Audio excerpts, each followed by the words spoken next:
සම්මා සම්බුද්දස්ස. හොඳයි. අද මොන පුන් පොහොය දවසද?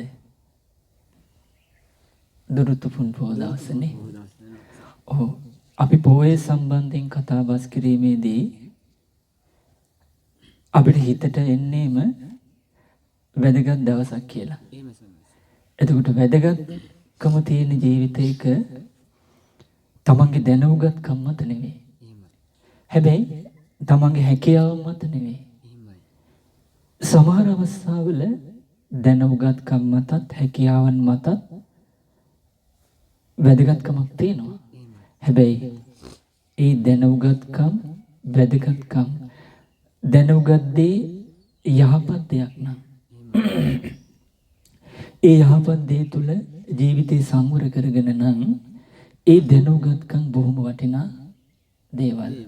ඒකනේ බුදුරජාණන් වහන්සේ වදාළේ බොහෝ දැනුගත්කම් ඇති බව මංගල කරුණක්. ඒ දැනුගත්කම් තුලින් අපේ ජීවිතයේ අඩුපාඩු හැදිලා ඊළඟට අපේ ජීවිතේ නිවැරදි වෙලා අපේ ජීවිතය යහපත් වෙලා අපේ ජීවිතේ සත්පුරුෂ වෙලා තිබුණොත් තමයි අපේ දැනුගත්කම් වලින් අපිට යහපත සැලසෙන්නේ. එතකොට ඒ යහපත සැලසෙන ජීවිතේ ගත කරනකොට ඒ ආයතර අග්‍ර වෙන්නේ උපගේ බුදුරජාණන් වහන්සේ. ඒ බුදුරජාණන් වහන්සේ අපි දන්නවා මේ ජීවිතේ පුරාවට යහපත් දේවල් වලින් පරිපූර්ණ වශයෙන් පිරිසුදු වාසය කළේ. ඒ බුදුරජාණන් වහන්සේ යහපත් දේවල් මේ ලෝකෙට දෙන්න උත්සාහගත දවසක් විදිහට තමයි මේ පුන් පොහොය දවසක් තියෙන්නේ. ඒ යහපත් ධර්මයේ දේශනා කරපු බුදුරජාණන් වහන්සේ අපිට මොකද දේශනා කළේ? සබ්බ පාපස්ස අකරණ. ඒ කියන්නේ සීල පාපයන්ගේ ඒ කියන්නේ කයින් සිතින් කයින් වචනේ රැස් වෙන පව්. කයින් රැස් වෙන පව් වලට විදිහට දේශනා කළේ අධර්මයක් විදිහට සත්ව ඝාතනය, සොරකම් කිරීම, වැරදි කාම සේවනයේදීම, බොරු කීලා මිස් වචන පරස වචන කීම, අන්සතු දේවල් වලට ආසා කිරීම, ද්වේෂය, තරහ, අමනාපය, වෛරය, බද්ධ වෛරය, මිත්‍යා දිට්ඨි, මිත්‍යා දෘෂ්ටිය, සිල්වතුන්ට ගුණවතුන්ට නිඳා අපහාස කිරීම, ඒ වගේමයි පංචානන්තරී කර්ම, ලෝභයට, දේශයට, රාගයට, ලෝභයට, දේශයට, මෝහයට, පටිඝයට, කෙලෙස් වලට යට වෙලා යමෙක් කියනවා නම්, ගයනවා නම්, වයනවා නම්, නටනවා නම්, රඟපානවා නම් මේ ඔක්කොම පව්, අධර්මය.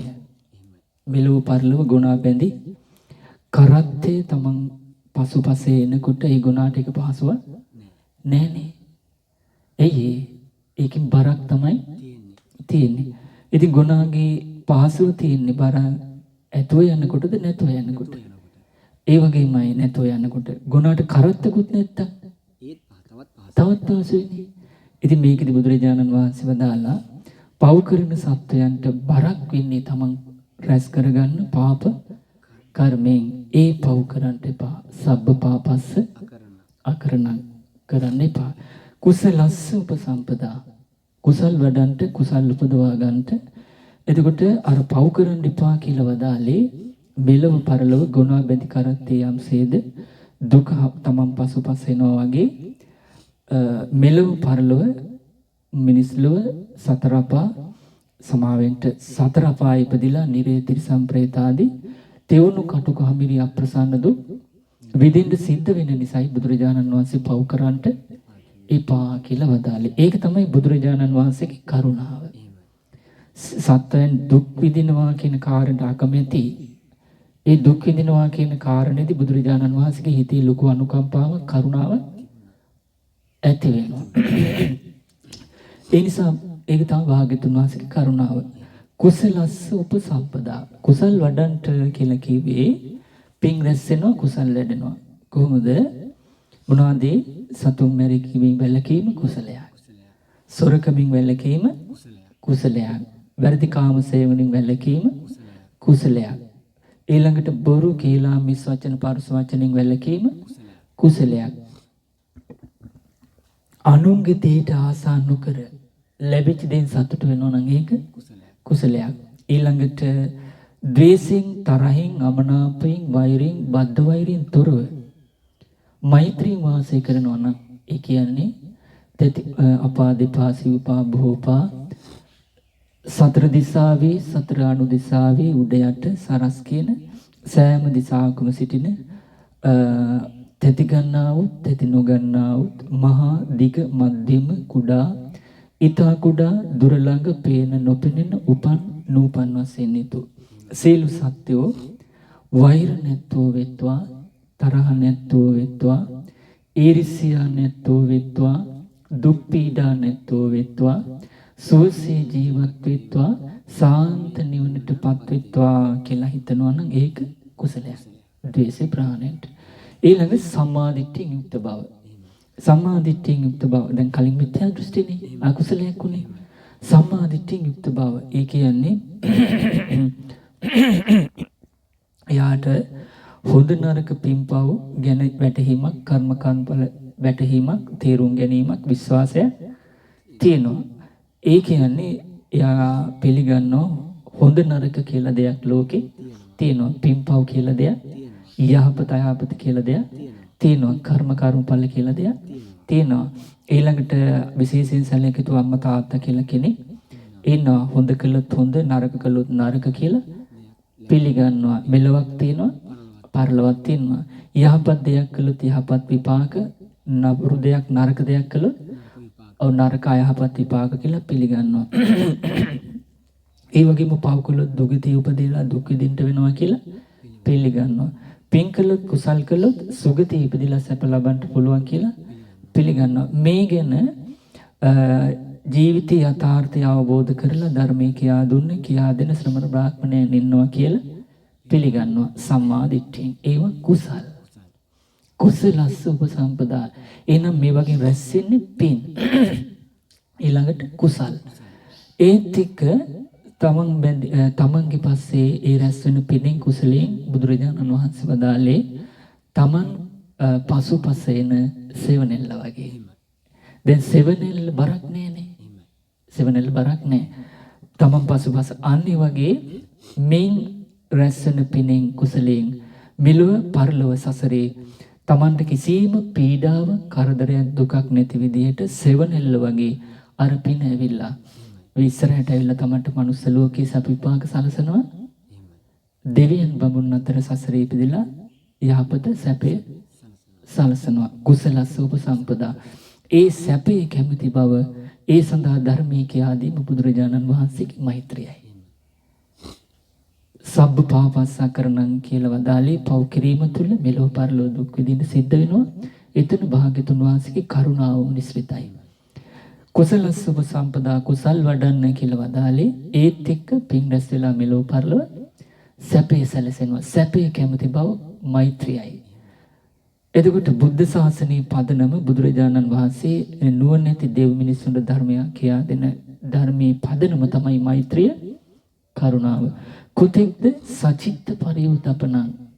සිත රාගයේ නැමැති ගින්නෙන් සදහටම නිදහස් වෙන තුරු, ද්වේෂය නැමැති ගින්න සදහටම ගින්න නිදහස් වෙන තුරු, මෝහය නැමැති ගින්න සදහටම නිදහස් වෙන තුරු, ඒ වගේම රාග දේශ මෝහ නැමැති අකුසල් අසනීප සදහටම සුවපත් වෙන තුරු, කාම භවයේ, රූප භවයේ, ආරූප භවයෙන් තුන් භවයෙන් නිරුද්ධ වෙන තුරු, භව නිරෝධ නිබ්බාන වෙන තුරු වඩන්ට කුසල් මේ විදිහට තණ්හක්ඛ උරාද නිබ්බාන දුක හට ගන්න හේතුව තණ්හාව, කාම තණ්හා, භව තණ්හා, විභව තණ්හා කියන ත්‍රිවිධ තණ්හාව ප්‍රහාණය වෙන තුරු මේ විදිහට බුදුරජාණන් වහන්සේ වදාලා සතුන් මැරීමෙන් වැළකීම දියුණු කරන්නට, සොරකමින් වැළකීම දියුණු කරන්නට, ප්‍රගුණ කරන්නට, වැරදි කාම සේවනයෙන් වැළකීම ප්‍රගුණ කරන්නට, වීරිය කරන්නට, ඊළඟට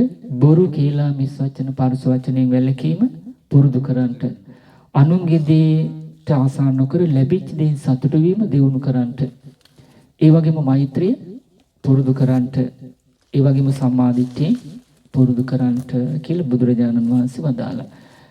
ඒතම් බුද්ධාන ශාසනං. එයයි බුදුරජාණන් වහන්සේලාගේ අනුශාසනාව. කොතෙක්ද? පව් කරන්න එපා, සීලවාකාරයෙන් කුසල් කරන්න, සිත පිරිසිදු වෙන තුරු. ඒතම් බුද්ධාන ශාසනං. එහෙමනම් අපි බුදුරජාණන් වහන්සේගේ ශ්‍රාවකයන් විදිහට කල්පනා කරලා තේරුම් ගන්න ඕන, ජීවිතේ පිරිසිදු කරගන්න තමයි භාග්‍යතුන් වහන්සේ අපිට දේශනා කළේ.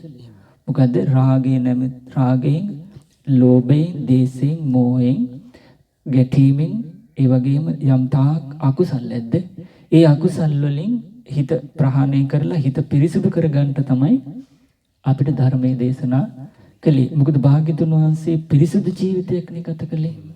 ඒ වගේම බුදුරජාණන් වහන්සේ දෙව් මිනිසුන්ට කියා දුන්නේ පිරිසිදු ජීවිතයක් ගත කරන්නට කියලා. එහෙමනම් අදත් අපි මේ කියා දෙන්න සූදානම් වෙන්නේ ජීවිතයේ කෙනෙකුගේ අපිරිසිදු වීමක් සිද්ධ වෙන කරුණක් ගැනයි. මේ දේශනාවේ නම කාම මිච්ඡාචාර සූත්‍රය. අංගුත්තර නිකායේ දෙවෙනි කොටසේ 4:7-3.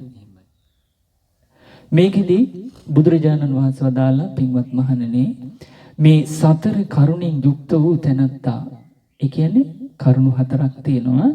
ඒ කරුණු 4න් යුතු තැනැත්තා ඔසවාගෙන පැමිණි බරක්. ඔසවාගෙන කියන්නේ කරේ තියාගෙන ආපු බරක් බිම තබන්නේ යම්සේද. එන ලොකු බරක් ගෙන ආපු කෙනෙක් ඒක බිම තියන්න ලැබුණොත් ගොඩාක් වෙලා ගන්නවද ඒක බිම තියන්න? ඉක්මනින් තියනවා. ඒ මොකද ඒ ඉක්මනින් තියන්නේ? බර වැඩිකමට. බුදුරජාණන් වහන්සේ වදාළා, මහණෙනි, මේ කරුණු 4න් යුක්ත වූ තැනැත්තා ඔසවාගෙන පැමිණි බරක් බිම තබන්නේ යම්සේද, ඒ විදිහටම නිරේ උපදින්නේ වේ. ඒ කවර 4 කරුණාදයත්? එහෙනම් මේ කරුණු 4න් යුක්ත කෙනා ඔසවාගෙන පැමිණි බරක් බිම තියන්නේ යම්සේද, ජීවත් වෙලා මරුණට පස්සේ එසෙනෙන් නිරේ උපදිනවා. තියුණු කටුගාමරි අප්‍රසන්න දුකකට භාජනය වෙනවා. මෙන්න මේ කරුණු 4න් යුක්ත තැනැත්තා. පළවෙනි එක තමයි තමාත් කාමේ වරදවා හැසිරෙන්නේ වේ. ඒ කියන්නේ තමන් කාමේ වැරදි කාම සේවනයේ හැසිරෙනවා. අන්‍යයන්ද කාමේ වරදවා හැසිරීමේ යොදවන්නේ වේ. ඒ කියන්නේ අනිත් අයත් කාමේ හැසිරෙන්න, මේ වැරදි කාම සේවනයේ හැසිරෙන්න යොදවනවා, උපකාර කරනවා. කාමයේ වරදවා හැසිරීම අනුමත කරනවා. ඒ කියන්නේ කාමයේ වැරදි කාම සේවනයේ හැසිරීම හොඳ දෙයක් අනුමත කරනවා. ඒ වගේමයි කාමයේ වරදවා හැසිරීමේ ගුණ කියනවා. මෙන්න කරුණු 4. මේ කරුණු 4 යුතු තැනැත්තා ඔසවාගෙන පැමිණි බරක් බිම තබන්නේ යම්සේද, ඒ විදිහටම ඉපදිලා මැරිච්ච සැනින් නිරේ උපදිනවා කියලා බුදුරජාණන් වහන්සේ වදාළා. එතකොට මොකද්ද? තමාත් වැරදි කාම සේවනයේ හැසිරෙනවා, අනෙනුත් වැරදි කාම සේවනයේ වර්ධව හැසිරීම යොදවනවා. ඒ වගේම වැරදි කාමී වර්ධව හැසිරීම අනුමත කරනවා. කාමී වර්ධව හැසිරීමේ ගුණ කියනවා. එතකොට මේ තැනත්තා ඔසවාගෙන පැමිණි බරක් බිම තියන්නේ යම්සේද, ජීවත් වෙලා මරුණට පස්සේ නිරූපදිනවා. එතකොට මේකට ගිහි පැවිදි ભેදය, උස් පහත් ભેදය, එතකොට ජාති කුලමලාගම් ભેදය නැහැ. කළු සුදු සිංහල දෙමළ හින්දු මුස්ලිම් වර්ග මලේජා කතාව නැහැ. මේ කර්මඵල හේතුඵල ධර්මය.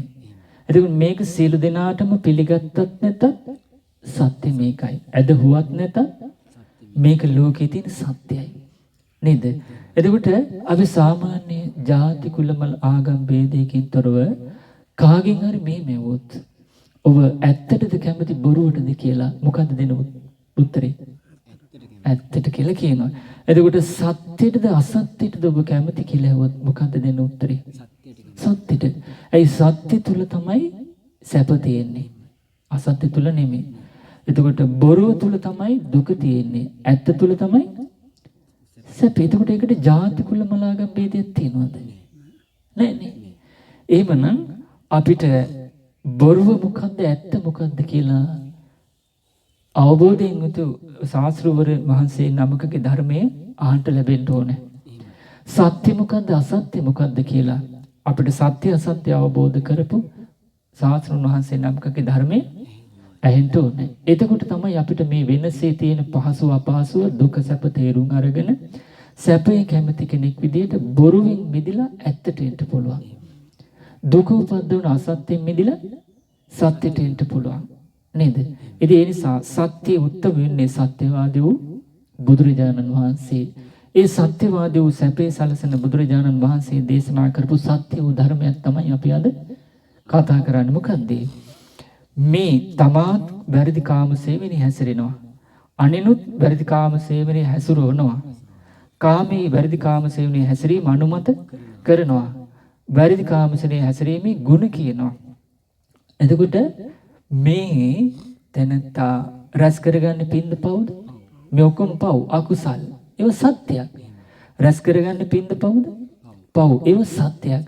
ජීවත් වෙලා මැරුණට පස්සේ මේකෙන් මේක වැළකුන් නැත්තම් ඔසවාගෙන පැමිණි බර බිම තිබන්නේ යම්සේද එයා මරණින් මත්තේ නිරූපදිනවා. එතකොට ජාති කුල මලාගම් ભેද කතාව උස් පහත් ભેදය නෑ. රටේ ජනාධිපතිතුමාට අගමැතිතුමාට මෙති ඇමතිවරුන්ට පළාත් සභා ප්‍රාදේශීය සභා රටවැසියන්ට එහෙම උස් පහත් ભેද උගත් නුගත් ඒ කතාව නෑ. සියලු දෙනාටම පොදු කාරණයක්. යම් මේ කතා කරපු පිරිස් අතර මේ අකුසල වලින් යුක්ත නම් එයාට මොකද වෙන්න වෙන්නේ? ඔසවාගෙන පැමිණි බර බිම තබන්නේ යම්සේද එසේම ජීවත් වෙලා මැරෙච්ච සැනින් නිරූපදිනවා. ඊට පස්සේ එතකොට වැරදි කාම සේවනයේ මොකද්ද කියලා ඊළඟට බුදුරජාණන් වහන්සේ වදාලා ඉතිරි ටිකත් අපි කතා කරමු. මහණෙනි මේ පින්වත් මහණෙනි මේ සතර කරුණෙන් යුක්ත තව කරුණු හතරක් තියෙනවා.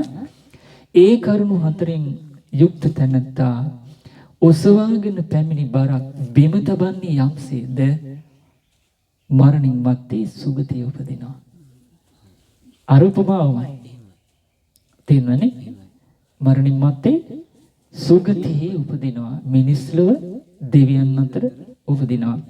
ඒ තමයි තමාත් වැරදි කාම සේවනයේ වරදවා හැසිරීමෙන් වළකිනවා. ඒ කියන්නේ තමන් වැරදි කාම සේවනයේ වැළකී වාසය කරනවා. ඒක පිනක්ද පවක්ද? ඔව්. හොඳ දෙයක්ද නරක දෙයක්ද? හොඳ දෙයක්. රැස්ෙන්නේ පින්. ඊළඟ අන්‍යයන්ද කාමී වරදවා හැසිරීමේ වැළකීමේ සමාදන් කරනවා. ඒ කියන්නේ අනිත් අයත් වැරදි කාම සේවනයේ යෙදෙන එකෙන් වළක්වනවා. ඒක හොඳ දෙයක්ද නරක දෙයක්ද? හොඳ දෙයක්. ඒ වගේම කාමී වරදවා හැසිරීමෙන් වැළකීම අනුමත කරනවා. ඒක හොඳ දෙයක්ද නරක දෙයක්ද? හොඳ දෙයක්. ඒ වගේමයි කාමී වරදවා හැසිරීමෙන් වැළකීමේ ගුණ කියනවා. ඒකත් හොඳ දෙයක්ද නරක දෙයක්ද? හොඳ දෙයක්. එහෙමනම් යම් ස්ත්‍රියක් වේවා පුරුෂයෙක් වේවා මේ කරුණු හතරෙන් යුක්ත නම් ඒ කියන්නේ තමනුත් වැරදි කාම සේවනයේ වරදවා හැසිරීමෙන් වළකිනවා. අන්‍යනුත් වැරදි කාම සේවනයේ හැසිරීම වළක්වනවා. ඒ වගේම කාමී වැරදි කාම සේවනයේ හැසිරීම වැළකීම අනුමත කරනවා. ඒ වගේම වැරදි කාම සේවනයේ හැසිරීමේ වැළකීමේ ගුණ කියනවා. ඒවා ඔක්කොම හොඳ දේවල්ද නරක දේවල්ද? හොඳ දේවල්. රැස්ෙන්නේ පින්ද පවුද? කුසල්ද අකුසල්ද? කුසල්. ඊළඟට බුදුරජාණන් වහන්සේ වදාළා පින්වත් මහණෙනි මෙන්න මේ විදිහට මේ කාමී වැරදි කාම සේවනයේ වරදවා හැසිරීමෙන් මේ විදිහට ගුණ කියනවා නම් ඒ කියන්නේ තමාත් කාමී වරදවා හැසිරීම වැළකීලා අනිත් අයත් වළක්වනවා. වැරදි කාම සේවනයේ හැසිරීමේ අනුමත කරනවා. කි ගුණ කියනවා. රැස්ෙන්නේ පින්ද පවුද? පින්. එයා ජීවත් වෙලා මැරුණට පස්සේ ඔසවාගෙන පැමිණි බරක් බිම තබන්නේ යම්සේද එසේයින් ඒ විදිහටම යා මරණින් මත්තේ සුගතියේ උපදිනවා. මිනිස් ලොව දෙවියන් අතර උපදිනවා. ඊට පස්සේ දැන් අපි කල්පනා කරන්න ඕනේ නම් සබ්බපාපස්සකරණං පව් තමයි ඉස්සෙල්ලා කිව්වේ දේශනා කළේ. ඊට පස්සේ කුසලස්ස ඒකේ වැළකීම තමයි ඊළඟට දේශනා කළේ. එතකොට මේක සත්‍ය. මේක තමයි සත්‍ය ලෝකේ.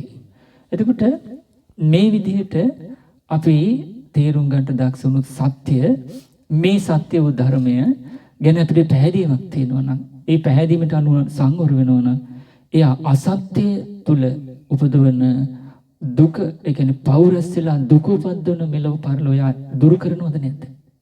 දුරු කරනවන්නේ. එහෙනම් මේ ධර්මයේ තියෙන්නේ උපතින්ම සිංහල වෙච්ච අපිට නෙවෙයි. තේරුණාද?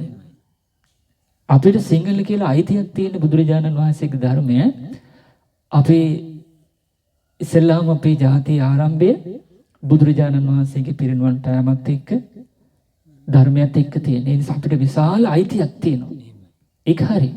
ඒක පිළිගත්තත් නැතත් ඇත්ත. හැබැයි වර්තමානයේ ඒ නිසානේ අපේ මුතුන් මිත්තන් රහතන් වහන්සේලා අනාගාමි සකදාගාමි සෝවාන් නේද? උන්නේ ඒ අය අද ඉන්නවද? එතකොට හැබෑවටම අපේ ජාතියේ ශාසනීය බුදුරජාණන් වහන්සේගේ වංශේ ශාක්‍ය වංශේ ඒ ශාක්‍ය වංශේ ඥාති අපි බුදුරජාණන් සිංහල ජාති එක හරි. එතකොට සාස්ෘණ වහන්සේ තමයි අපේ වංශයේ උත්තම පියාණන් වහන්සේ. ඒ ධර්මරාජයන්න් වහන්සේ මනුස්ස ලෝකෙට විතරක් නෙමෙයි, දෙවියන්ට විතරක් නෙමෙයි, බඹුන්ට විතරක් නෙමෙයි, තුන් ලෝකෙටම අග්‍ර වූ සාස්ෘණ වහන්සේ තමයි අපේ පියාණන් වහන්සේ. ඒ පියාණන් වහන්සේ තමයි තුන් ලෝකෙටම අග්‍ර ධර්මරාජයේ ධර්මරාජයන්න් වහන්සේ. ඒ ධර්මරාජයන්න් වහන්සේගේ වංශේ ශාක්‍ය වංශේ. ඒ ශාක්‍ය වංශයේ ධර්මරාජයන්න් වහන්සේ යමක් සරණයයිද ධර්මයේ සංඝ රත්නයේ සරණයයිද ඒ සියලු දෙනා ඒ සාස්ෘණ වහන්සේගේ වංශයටයි ධර්මරාජ්‍යයේ රටවැසියෝ. ඒකෙදි අපි සිංහල ජාති උතුම්. ඒක හරි. හැබැයි එහෙම වුණා කියලා මේ ධර්මයේ සිංහල අපිට විතරක් සීමා වෙච්ච එක නෙවෙයි. නොනැති සියලු දෙනා සිංහල දෙමළ හින්දු මුස්ලිම් වර්ග මැලේසියා කළුසුදු එහෙම ભેදයක් නැහැ. ඒකනේ බුදුරජාණන් වහන්සේ වදාළේ සම්බුද්ධත්වයට පත් වෙලා 69ට චාරිකාව වඩින්න වදාළේ කොහොමද?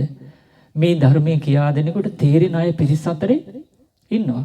ඒ අයට මේ ධර්මයේ කියන්නේ. එතකොට හිටියා නිගණ්ඨනාථ බුද්ධගේ පිරිස හිටියා. මක්කලි ගෝසාල අජිත කේසකම්බලි පකුද කච්චනාදී නොයෙකුත් ආගම් මතවාද දෘෂ්ටි දරන අය හිටියා. එතකොට ඒ අයට නොයෙකුත් තමන් අදහන ආගම් තිබුණා. දැන් බුදුරජාණන් වහන්සේ පහළ වෙනකොට ඉන්දියාවේ අපේ ශාසනික ඉතිහාසයත් එක්ක බලනකොට විශාල පිරිසක් ඉඳලා තියෙන නිගණ්ඨනාථ පුත්තත් එක්ක. හැබැයි ඒ අතර බුදුරජාණන් වහන්සේගේ ධර්මයේ ශ්‍රවණය කරන්ට ලැබිච්ච බොහෝ පිරිසක් බුදුරජාණන් වහන්සේ සරණ ගිහිලා ධර්මාභෝධය කළේ නැද්ද? එහෙනම් කොතන නොනැත්තන්ට තමයි මේ ධර්මයේ තියෙන්නේ. දැන් අපි දන්න කතාවක් අපි ඒ කාලේ යුද්ධ කරන කාලේ අපිට ආරංචියක් ලැබුණා 90 ගණන් වල වගේ. ඔව් යාපනයේ මේ උගුළු ගිහිල්ලා ඇති මේ ටවුන් එකේ මැද්දේ තියෙන බෝධින් වහන්සේ. බෝධින් වහන්සේගේ පාර පැත්තට දෙන කාපට් කරලා තියෙන දැන් බෝධින් වහන්සේගේ එක අතක් කපලා. ඒකට හේතුව තමයි ඒ කාලේ ත්‍රස්තවාදීන් යටතේ යාපනයේ තියෙන කාලේ ත්‍රස්තවාදීන් එතන ගෑරේජ් එකක් දාන්න තමයි ගිහිල්ලා තියෙන්නේ. එතකොට ගෑරේජ් එක දාන්න යනකොට ඒ අතු කිහිපයක් එයාලට ඉඩ ගන්න කපන්න ගිහිල්ලා. ඊට පස්සේ කොමර එක අතක් කපලා. කපන කොමුට ආරංචිලා තියෙනවා. ඒ අපේ බුදුරජාණන් වහන්සේගේ ශ්‍රද්ධාවන්ත බෞද්ධ දෙමළ පින්වතුන්ට ආරංචිලා තියෙනවා. ආරංචි වුණාට පස්සේ අපිට ආරංචි වුණා මේ පින්වත් මම හිතන්නේ විශාල පිරිසක් ඇවිල්ලා බෝධින් වහන්සේට වාඩි වෙලා සත්‍යක්‍රියාව පටන් ගත්තලු. උඹලා මැරුවත් බෝධින් වහන්සේ නම් අපි කපන්න දෙන්නේ නැහැ කියලා. ඊට පස්සේ බැරිම තැන LTT සංවිධානයෙන් ගිහිල්ලා තියෙනවා බෝධිය අතු කපන්න බැරුව. එතකොට බලන්න ඒ බෝධින් වහන්සේ බයිරාගත්තේ අපි ගිහිල්ලාද? නෑනේ. එහෙනම් මේක ජාති කුල මලාදම් ભેදයකට තියෙන ධර්මයක් නෙවෙයි. ඒ නිසා අපි ඒක නිවැරදි කර ගන්න ඕනේ. හොඳයි. එහෙමනම් මේ ජාති කුල මල ආගම් ભેදයකින් තොරව සීල දිනාටම දේශනා කරපු සාතුරුන් වහන්සේ අදාළ ධර්මයේ මොකක්ද? පව් කරන්න එපා. මෙලව පරලොව කර්මාරූපව දුක් විඳින්න සිද්ධ වෙනවා. පින් කුසල් වඩන්ට සැපේ සලසනවා මෙලව පරලොව. කොතෙන්ද? සීල දුකින් නිදහස් වෙනතුරු. ඒ සඳහා තමයි මේ ධර්මය අපිට දේශනා කළේ. එතකොට එහෙනම් මේකෙදි බුදුරජාණන් වහන්සේ වදාලා මේ සතර කරුණකින් යුතු තැනැත්තා ඔසවාගෙන පැමිණි බාර බිම තබන්නේ යම්සේද එසේම ජීවත් වෙලා මරුණට පස්සේ නිරේ උපදිනවා. ඒ තමයි තමාත් වැරදි කාම සේවනයේ හැසිරෙනවා, අනුන්වත් වැරදි කාම සේවනයේ හැසිරීමේ යොදවනවා. ඒ වගේමයි කාමෙන් වැරදි කාම සේවනයේ වර්ධව හැසිරීම අනුමත කරනවා. වැරදි කාම සේවනයේ හැසිරීමේ ගුණ කියනවා නම් යම් ස්ත්‍රියක් වේවා පුරුෂයෙක් වේවා අන්‍යයාට බොහෝ පව් රැස් වෙනවා. එතකොට මේකට එකපාර සිද්ධ වෙන්නේ නැහැ. මේකට මාධ්‍ය තුලින් අනුග්‍රහ ලැබෙන්න පුළුවන්, පුද්ගලයෙකුන් ලැබෙන්න පුළුවන්, පුවත්පත් වලින් පුළුවන්, ටීවී එකකින් පුළුවන්. ඊට පස්සේ Facebook වලින්, ඉන්ටර්නෙට්, YouTube, WhatsApp, Twitter එහෙම වෙන්න පුළුවන්. නේද? එතකොට ඒ හරහා යමක් කළත් ඒ අයට හැමදිනාටමත් මේ පව් රැස් වෙනවා. ඍජුව හෝ වක්‍රව. දැන් බොහෝ පාපවල අගනේ අපිට අහුවෙන්නේ. මුලමෙද ඇතෑරලානේ. නේද? මුලයි මැදයි තමයි නිස්පාදිත ඒකේ ආරම්භකයා පතුරවන කෙනා ඉන්නේ මුලයි මැදයි. නේද? අවසාන ඉන්නේ ඒ වරදට ඒකෙන් මේ මත් වෙලා පව් කරපු කෙනෙක්. නේද? පව් ඒ ක්‍රියාව අවසාන කෙනාට මනුස්ස ලෝක විපාක මේ තියෙනවා. ආදීනව විදිහට දඩුවම් තියෙනවා. අනිත් දෙන්නට මෙලොව ප්‍රශංසත් ලැබෙනවා. සමාජයට සම්මානත් ලැබෙනවා.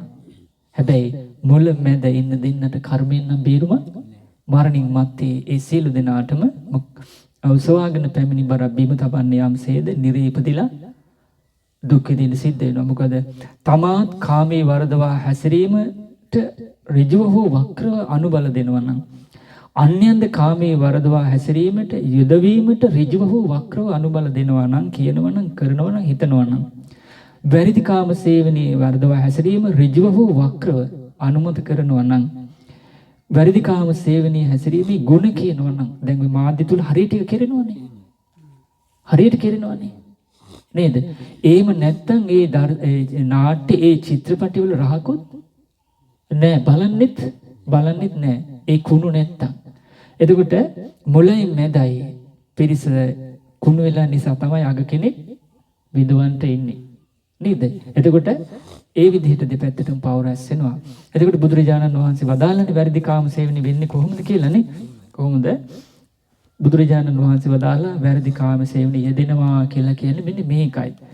දුවක් ඉන්නවා, යම්කිසි ස්ත්‍රියක් ඉන්නවා. ඒ දුවට, ඒ ස්ත්‍රියට අයිතිකාරයෙක් ඉන්නවා. ඒ කියන්නේ මව්. ඒ කියන්නේ මව් යටතේ ඉන්නේ ස්ත්‍රියක් ඉන්නවා. යම් ස්ත්‍රියක් ඉන්නවා, යා ආරක්ෂාවෙ ඉන්නේ මව් යටතේ. එහෙම නැත්නම් පියා යටතේ. එහෙම නැත්නම් මව්පියන් යටතේ. එහෙම නැත්නම් සහෝදරයන් යටතේ. සහෝදරියන් යටතේ. නෑයන් යටතේ තම ගෝත්‍රය විසින් ආරක්ෂා කරන ස්ත්‍රියක් ඉන්නවා. ඒ වගේම ධර්මයෙන් රකින්න ස්ත්‍රියක් ඉන්නවා. ස්වාමියෙක් සිටින ස්ත්‍රියක් ඉන්නවා. ඒ වගේම විවාහ පිණිස එන්ගේජ්මන්ට් වෙන් කරගත් ස්ත්‍රියක් ඉන්නවා. අඩුතරමේ මල්ද මාලාවක් හරි දාලා ඉන්නවා නම් මෙයා අසවලාට කියලා වෙන් කරලා ඒ බඳු ස්ත්‍රියකගේ කෙරේ ඔවුන්ගේ චරිතයේ කෙලෙසන විදිහට කටයුතු කරන්න ඒක තමයි වැරදි කාම සේවනයේ හැසිරීම කියලා වදාළේ. එතකොට බුදුරජාණන් වහන්සේ වදාළේ අන්න ඒ බඳු වැරදි කාම සේවනයේ කරන කෙනෙක් තමාත් ඒ බඳු වැරදි කාම සේවනයේ හැසිරෙනවා. අන්‍යයන්ද ඒ බඳු වැරදි කාම සේවනයේ හැසිරීමේ යොදවනවා නම් ඊළඟට ඒ බඳු වැරදි කාම සේවනයේ හැසිරීම අනුමත කරනවා නම් ඒ බඳු වැරදි කාම සේවනයේ හැසිරීමේ ගුණ කියනවා නම් ජීවිතේ පුරාටම ඒක නම් කරන්න එකෙන් වැළකීලා නැත්තම් ඒ රැස් වෙන්නේ පින්ද පවුද? පව්. ජීවත් වෙලා යම් මොහොතක මරුණට පස්සේ එයා ඔසවාගෙන පැමිණි බරක් බිම තබන්නේ යම්සේද එසේම නිරේ උපදිනවා. ඒ බඳු විස්තරයක්. ඔන්න බලන්න ඒ බඳු විස්තරයක් දැන් අපි කතා කරන්නේ මේක තියෙන තේරි ගාතාවල. තේරි ගාතාවල කොහොමද එක්තරා ඉසිදාසි රහත් භික්ෂුණී තමයි මේ විස්තරي කරන්නේ. එයාගේ අතීත ජීවිතවල සිද්ධ වෙච්ච අකුසලයක් මේ වැරදි කාම සේවනයේදීච්ච අකුසලයක ආදීනුවක් වශයෙන් තමයි මේ විස්තර කරන්නේ. ඒකේ තියෙනවා මේ කුසුම්පුරේ නමින් ඉස්සර ජම්බුද්දීපේ තිබිලා තියෙන ලස්සන නගරයක්. ඒක කලේ ධර්මාශෝක රජුරෝ. ඒ කියන්නේ පාටලිපුත්‍ර නගරය. පාටලිපුත්‍ර නගරය හැදුවේ කවුද? ඔව් මට මතක හිටියේ ධර්මාශෝක රජතුමානේ. එහෙම නේද? ඔව් පාටලීපුත්‍ර ද අජාසත් රජතුමා මේ දෙන්නයි කෙනෙක්. ඔව් කුසුම්පුරේ නමින් යුතු ලස්සන නගරයක් තිබෙනවා. ඒකට කියන්නේ පාටලීපුත්‍ර නගරය. ඒ පාටලීපුත්‍ර නගරය මේ මහ පොළොවට ආභරණයක්. ඒ තරම්ම ලස්සන නගරයක්. ශාක්‍ය කුලයේ උපන් ගුණවත් භික්ෂුණීන් දෙනමක් ඒ නගරේ ඉන්නවා. පාටලීපුත්‍ර නගරේ ලස්සන උසස් කුලයේ උපන් ගුණවත් භික්ෂුණීන් දෙනමක් ඉන්නවා. එක් භික්ෂුණියගේ නම තමයි ඉසිදාසි. ඔව් අරහත් භික්ෂුණියක්. දෙවෙනි තැනැත්තියගේ නම බෝධි. එක්කෙනෙක් ඉසිදාසි, එක්කෙනෙක් බෝධි. ඒ දෙන්නා ධානය සපින් වාසය කරන, ඒ කියන්නේ සමාධිය උපදවාගෙන වාසය කරන දෙනෙක්. ඒ දෙන්න ධානය සපේ වාසන කරනකොට ඒ වගේමයි ඒ බෝධි ඉසිදාසි රහත් භික්ෂුණීන් දෙනම ගොඩාක් හොඳට ස්වකහාත සම්දිට්ඨික අකාලික එහිපාසික ඕපනායක නුවණැත්තන් විසින් අවබෝධ කරන ධර්මය අහලා මතක තබාගෙන නිකලෙස් වෙච්ච දෙන්නෙක්. එහෙනම් ශාසනේ කළ යුතු දේ කරපු දෙන්නේ. දවසක් ඒ භික්ෂුණී දෙනම පිණ්ඩපාතේ වැඩියා. වැඩම කරලා දන් වළඳලා අවසානයේ දෙපා සෝදගෙන විවේක තැනක සුවසේ සිටින්දින් තමයි ඒ දෙන්න අතර මේ කතාව ඇති වුණේ. එතකොට මේකේ තියෙන්නේ මොකද්ද? වැරදි කාම සේවනයේ යෙදීම නිසා මේ සිදුවීමක් තමයි මේ කතාවට මුල් වෙන්නේ. ඊට පස්සේ මේ දෙන්න මොකද කරේ? පින්දපාත වැඩම කරලා දන් වළඳලා අවසානයේ කකුල් දෙක හොදගෙන යම් තැනක සුවසේ සිටිද්දි තමයි මේ දෙන්නගේ මේ කතාව ඇතුණේ. කොහොමද? අර බෝධි කියන භික්ෂුණිය අහනවා ඉසිදාසි භික්ෂුණියකින්, පින්වත් ආර්ය ඉසිදාසියනි, ඉසිදාසි ඔයා හරිම ලස්සන කෙනෙක්. තවම ඉන්නේ තරුණ වයසේ. ඔයා මහාන වෙන්න කල්පනා කළේ ගී ගෙදර කොයි වගේ ආකාරයේ දෝෂයක් දැකලාද, මොන වගේ පලිබෝධ දැකලාද මේ ගිහි ගෙදර අත්හැරලා මහාන වෙන්න කල්පනා කළේ කියලා කවුද අහන්නේ? බෝධි කියන රහත් භික්ෂුණිය අහනවා.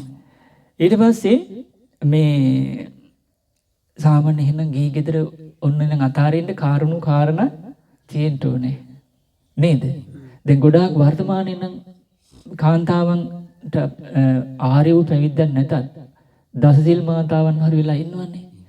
ඒවට ගොඩාක් හේතු වෙලා තියෙන ස්වාමියාගේ ප්‍රශ්න, දරුවන්ගේ ප්‍රශ්න, ලේලිලාගේ ප්‍රශ්න, ඉඩකඩම් ප්‍රශ්න, රැකිරක්ෂා ප්‍රශ්න, ණය ගෙවා ගන්න බැරි බැංකු ප්‍රශ්න නේද? නමුත් ඒකටද බුද්ධ ශාසනය තියෙන්නේ. ඔව් දුකින් නිදහස් වෙන්නයි බුද්ධ ශාසනය තියෙන්නේ. එතකොට මේ විදිහට බෝධි භික්ෂුණිය ඇහුවට පස්සේ විවේක තැනකද මේ විදිහට අසද්දින් දහම් දෙසීමේ දක්ෂ වූ විසිදාසී භික්ෂුණියකින් මේ විදිහට පිළිතුරු දෙනවා. එහෙනම් පින්වත් බෝධි මං මහාන වෙච්ච විදිහ අහන්න කියලා ඔන්න ඉසිදාසී භික්ෂුණිය අර බෝධි තමන්ගේ ඉහෙලි භික්ෂුණියට කියනවා මං මහාන වෙච්ච විදිහ අහන්න කියනවා. එතකොට මගේ තාත්තා සිල්වත් කෙනෙක්. ඒ කියන්නේ බොහොම යහපත් කෙනෙක්. එයා උදේනි නගරයේ හිටපු සිටුවරයා. උදේනි නගරයේ හිටපු මං ඒගොල්ලන්ගේ එකම දුව. එතකොට කොච්චර සැප විඳපු කෙනෙක්ද? එකම දුව. ඒගොල්ලන්ගේ හැම ආදරයක්ම ලැබුණේ මට. එකම දරුවනේ ඇස් දෙක වගේ කියලා කියන්නේ. දැන් සමහර ගොඩාක් ආදරේ දෙමව්පියෝ දුවෙක් ලැබෙනවටද කැමති, පුතෙක් ලැබෙනවටද? පුතෙක් ලැබෙනවනේ. එහෙම ඉඳලා දුවක් ලැබෙනවා. එතකොට ඒ පුතානේ බලාපොරොත්තුනේ. දැන් දුවෙක් උපදුනේ. පිරිමි ළමයෙකුට තාත්තලා කියන්නේ මොකක් කියලාද? පුතා කියලා. ගෑනු ළමයාට කියන්නේ මොකක් කියලාද? දුව. බලාපොරොත්තු වෙලා හිටියේ පුතේ. හැබැයි ලැබුණේ දුවක්. දැන් අර බලාපොරොත්තුත් එක්ක මේ ඉපදිච්ච දුවට මේ දෙමව්පියෝ දුවට පුතා කියයිද දුව කියයිද? හැබැයි දැන් ඉපදිලා ඉන්නේ දුව. තමන්ගේ හිතේ තිබිච්ච එක කොච්චරද කියන්නේ දුව දිහා බලලා තාත්තලා අම්මලා කියන්නේ පුතා කියලා. ඒක හරිද? දුවට කියන්න ඕන මොකක් කියලාද? දුව කියලා. පුතාට කියන්න ඕනේ පුතා කියලා. එතකොට දුව පුතා හඳුනා ගන්න බැරි මට්ටමට දුව නැමැති දුව කියන කාරණයෙන් බැඳිච්ච සෙනෙහසත් එක්ක ඔක්කොම උඩු යට කිරු වෙලා දුව පුතා හඳුනා ගන්න බෑ. එතකොට පුතාට දුව කිව්වොත් දුවට පුතා කිව්වොත් ඒක හරිද? එතකොට කාමෙන් අන්ධ වෙලානේ. අන්ධ වීමත් එක්ක ඇස් දෙකට පේන දුව පේන්නේ පුතෙක් විදිහට න ะ. කවදාකවත් පුතෙකුට දුවෙක් කියලා තියනවද? එහෙනම් ඒ රටාවේ දෝෂයක් තියෙනවා. හැමතැනම පැටලිලා තියෙන්නේ. මොකද කාමයේ විසින් ලෝකයාට යහපත පහසුවක් නම් සලසන්නේ නැහැ. ඊට පස්සේ මේ උදේ කවුද ඉසිදාසි කියනවා එකම දුව ඒගොල්ලන්ගේ හැම ආදරමක් ලැබුණේ මට සාකේත නගරේ උසස් කුලයකින්. සාකේත නගරය කියලා කියන්නේ අපේ පින්වත් විසාකා මෑණියන්ගේ ගම. ඔව්. සාකේත නගරේ උසස් කුලයකින් මට මංගල යෝජනාවක් ආවා. කවුද මේ කියන්නේ? ඉසිදාසි. ඒ සිටුවරයාත් ගොඩාක් වස්තු තිබිච්ච කෙනෙක්. ඒ සිටුතුමාගේ ලේලිය හැටියට මාව මගේ තාත්තා ඒ ගෙදරට පාවලා දුන්නා. එතකොට මේ කවුරු ගැනද කියන්නේ? ඉසිදාසි. එතකොට මේක අහන්නකොට බලනකොට කෙනෙකුට හිතෙන්න පුළුවන් මේ අතීත කතන්දරයක්. මේක අපිට අදාළ නෑ. අහගෙන ඉඳලා නැගිටලා අපි වැඩ කරමු. එහෙම නෙමෙයි මේ ධර්මයේ තියෙන්නේ. අතීතයේ පව් කිරීම නිසා කෙනෙක් විඳ දුක බුද්ධ දේශනාවේ අනිත් අයට අහලා හැදෙන්න මේ ඉතුරු කරලා තියෙන්නේ. එතකොට මේ දුකට අපි සසරේ ඕන තරම් මුහුණ දුන්නා. මෙහෙම දුකකුත් තියෙනවා මේ හේතුව නිසා. ඒ නිසා අපි සංවර වෙන්න ඕන කියන පණිවිඩය දෙන්න තමයි මේ අපිට මේ ධර්ම ඉතුරු කරලා තියෙන්නේ. සමහර විට අපි පණිවිඩය ගැන විස්තරයක් දැනගන්නකොට එයා ඒ අනුතරට මුහුණ දීලා දුක් විඳිනවා. නේද? දැන් අජාසත් රජතුමා ගැන ගන්න. මේ වෙනකොට කල්පයක් දේවදත්ත ගැන බලන්න. කල්පයක් දුක් විඳිනවා. ඒ අකුසල් නිසා අපිට ඒ අකුසල් ගැන කියා දෙන්නේ දේවදත්ත වෙන්න කියලාද? නෑකින් වලකින්න කියලා. මෙතනත් එහෙමයි. කෙනෙකුගේ කාරණයක් මේ කියා දෙන්නේ අපිටත් ඒ අනුතුරෙන් වලකින්ට මිදෙන්න. ඉතින් ඉසිදාසි කියනවා ඉතින් මං නැන්දයි මාමයි ළඟට උදේ හවස ගිහින් ඒගොල්ලන්ගේ දෙපා වැන්දා. එතකොට බලන්න ස්වාමීවත් හරි කීකරු දුවක්. අද කාලේ වඳිනා ඉන්නවද? බඳින්න කලින් කියන්නේ වෙනම ගියක් ඕනේ. මට මේ වයසක කීපු ජෝඩුවට සලකන්න බෑ. මං ඔයාට සලකනවා මිස කාටවත් සලකන්න නෙවෙයි. එතකොට ස්වාමීවත් තියනවද? නමුත් බලන්න හොඳ ස්වාමීක හොඳ බිරිඳක් හොඳ දරුවන් හොඳ දෙමව්පියන් ලැබෙන්නේ සත්පුරුෂ දානේ ආනිසංස විදියට. ඊළඟට ඉසිදාසි කියනවා පින්වත් බෝධි ගේ ගෙදරට ගියාට පස්සේ ඉතින් මං නැන්දයි මාමයි ළඟට ගිහලා උදේ හවස ඒගොල්ලන්ගේ දෙපා වැන්දා. ඔවුන් කියන දේ විතරක්මයි කිරුවේ කීකරුකම ස්වාමියාත්. මම මගේ ස්වාමියා හරි මගේ ස්වාමියා හරි සහෝදර සහෝදරියන් හරි ඒ ගෙදර ඒ කවුරු හරි දැක්කොත් මම පුටුවෙන් නැගිටිනවා. ගුණ ධර්මයක් නේ නැගිටිනවා. මං ඒ ගොල්ලන්ට වාඩි වෙන්න දෙනවා. ඒක හොඳ දෙයක්. නුවණට ප්‍රශංසා කරන. කෑමින් බීමින් උනත් කැවිලි පෙවිලින් උනත් ඒ ගොල්ල කැමති දේවල් හදලා දීලා සතුටු කරනවා. මං ඒ ගොල්ලන්ට හොඳට සැලකුවා. ඒ කියන්නේ ලීලියක් විදියට හොඳට සලකලා තියෙනවා. ඒ වගේමයි ඉසිදාසි කියනවා අවශ්‍ය දේවල් වෙලාවට හොයලා බලලා උපස්ථාන කරා. මම මගේ යටින් සැමියාගේ පහ හොදලා ඉගෙට ගන්නේ ස්වාමියා ළඟට මං යන්නෙත් ඇඳගෙනයි. අනේ වාසනාවක් නේද? ඒ කියන්නේ මේ නෝන්ජල්කමක්ද? ඒ ගුණයක්. ස්වාමියාගෙන් තමයි ජීවත් වෙන්නේ නේ. එතකොට වර්තමානයේ එහෙමනම් එහෙම කොහොමද මිනිස්සුන්ට වදින්නේ? නේද? සමහර විට මේ පණිවිඩය කියන්නේ දෙන්නේ දුවට නැන්ද අම්මා. නේද? මිනිස්සුන්ට ඕන තරම් ඕනට වැඩි නෝන්ජල් වෙන්න එපා. උඹ ටිකක් සැරදාගෙන හිටපන්. එතකොට ඒ දුව එහෙම කරන්න කිව්වොත් රැස්වෙන්නේ පින්ද පවුද? පවුනේ. ඒ වගේමයි මං අතින්මයි ඊළඟට ස්වාමියා ළඟට මං යන්නෙත් වැඳගෙනයි. මං පනාවත් සුවඳ විලවුන් වර්ගත් වෙනත් දේවලුත් කණ්ණාඩියත් අරගෙන සැමියා ළඟට යනවා. මගේ අතින්මයි මං යාව සැනසුවේ. දැන් අද වෙන්නේ ඒක අනිත් පැත්ත. නේද? බලන්න කියනවා ස්වාමියා ළඟට මං පනාවත් සුවඳ විලවුන් වර්ග වෙනත් දේවලුත් කණ්ණාඩියත් අරගෙන සැමියා ළඟට යනවා. මගේ අතින්මයි මං යාව සැනසුවේ. ඊට පස්සේ එනම් පිරිමින් සරසලා තියෙන ඉස්සර කොණ්ඩේම තිබ්බනේ නේද? ඔව් මං මගේ අතින්මයි බත් ඉව්වේ. හැලි බලන් හේදුවේ මේ සිටු දියණියක්. ඒ කියන්නේ මෙයාගේ මේ ස්වාමියාවත් හරියට කරලා අම්මා කෙනෙක් එකම දරුවෙකුට සලකනවා වගේ මම මගේ සැමියාට ස්වාමියාට සැලකුවේ. එයාට මං කොයි තරම් ආදරෙන් වැඩකාරකම් කරගෙන හිටියත් නිහතමානීව සොයලා බලලා කටයුතු කරගෙන හිටියත් කම්මැලි නැති සිල්වත් ජීවිතයක් ගෙවන මටමයි එයා බනින්නේ. එතකොට තමයි කියන්නේ මේක නම් අපේ පරණ කර්මයක් කියලා. දැන් බලන්න මේ ඉසිදාසි කියනවා එයාට මං කොයි තරම් මේ විදිහට ආදරෙන් වැඩකාරකම් කරගෙන හිටියත් නිහතමානීව හොයලා බලලා කටයුතු කරගෙන හිටියත් කම්මැලි නැතුව ඊළඟට සිල්වත් ගෙවන ජීවිතයක් ගෙවන මටමයි එයා බනින්නේ. අන්තිමේදී එයා මේ ඒ ගොල්ලන්ගේ දෙමාපියන්ට මෙහෙම කිව්වා. ඒ කියන්නේ ස්වාමියාගේ දෙමාපියන්ට මෙහෙම කිව්වා නැන්දම්මටයි මාමණ්ඩිටයි කිව්වා. මං යනවා මේ ගෙදර අත්හැරලා. මම මේ ගෙදර දාලා යනවා. මට මේ ඉසිදාසිත් එක්ක පවුල් කන්න ඕනකම නැහැ කියලා ඉසිදාසි කියනවා මගේ ස්වාමියා නැන්දටයි මාමටයි මට කිව්වා මම මේ ගෙදර දාලා යනවා මම මේ ඉසිදාසිත් එක්ක මට පවුල් කන්න ඕනකම නැහැ. ඊට පස්සේ ස්වාමියාගේ දෙමව්පියෝ කියනවා පුතේ මේ එහෙම කියන්න එපා. ඔය ඉසිදාසි ඥානවන්ත කෙනෙක් නේ. ඥානවන්ත කෙනෙකුගේ ලක්ෂණය තමයි අර කලින් කිව්වේ. සැලකුව විදිය කෙනෙක් නේ. වාසනාවන්ත කෙනෙක් නේ. ඒක ඥානවන්තකම එකයි වාසනාවන්තකම තියෙන්නේ. ඒ පුරුදු කිරීම තුල තමයි ආ වීරියවන්ත කෙනෙක් වෙන්නේ, කම්මැලි නැති කෙනෙක් වෙන්නේ. මේ අම්මලා තාත්තා කියන පුතේ එහෙම කියන්න එපා. මේ ඉසිදාසි කියන්නේ ඥානවන්ත කෙනෙක්, වාසනාවන්ත කෙනෙක්, වීරියවන්තනේ, කම්මැලි නෑ.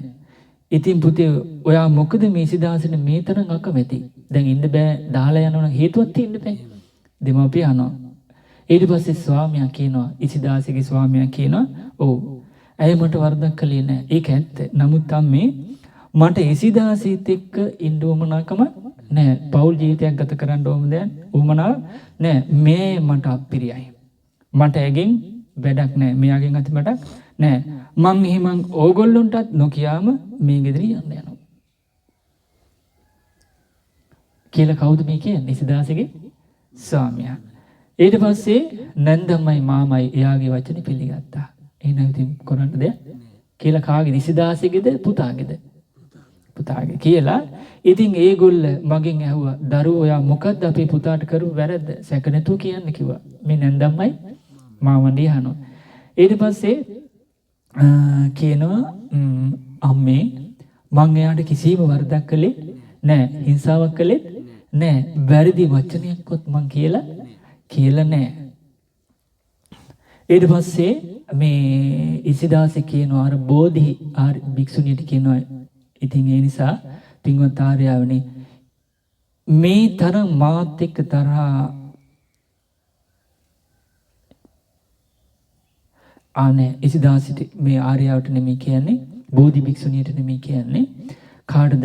දෙමව්පියන්ට කියනවා, නැන්දම්මට කියනවා ආර්යාවනි ඉතින් එයා මේ තරම් මාත් එක්ක තරහ වුණාට මම මොකද කරන්නේ? මගෙන් ඇති වරද සිද්ධ වෙලා නැහැ කියනවා.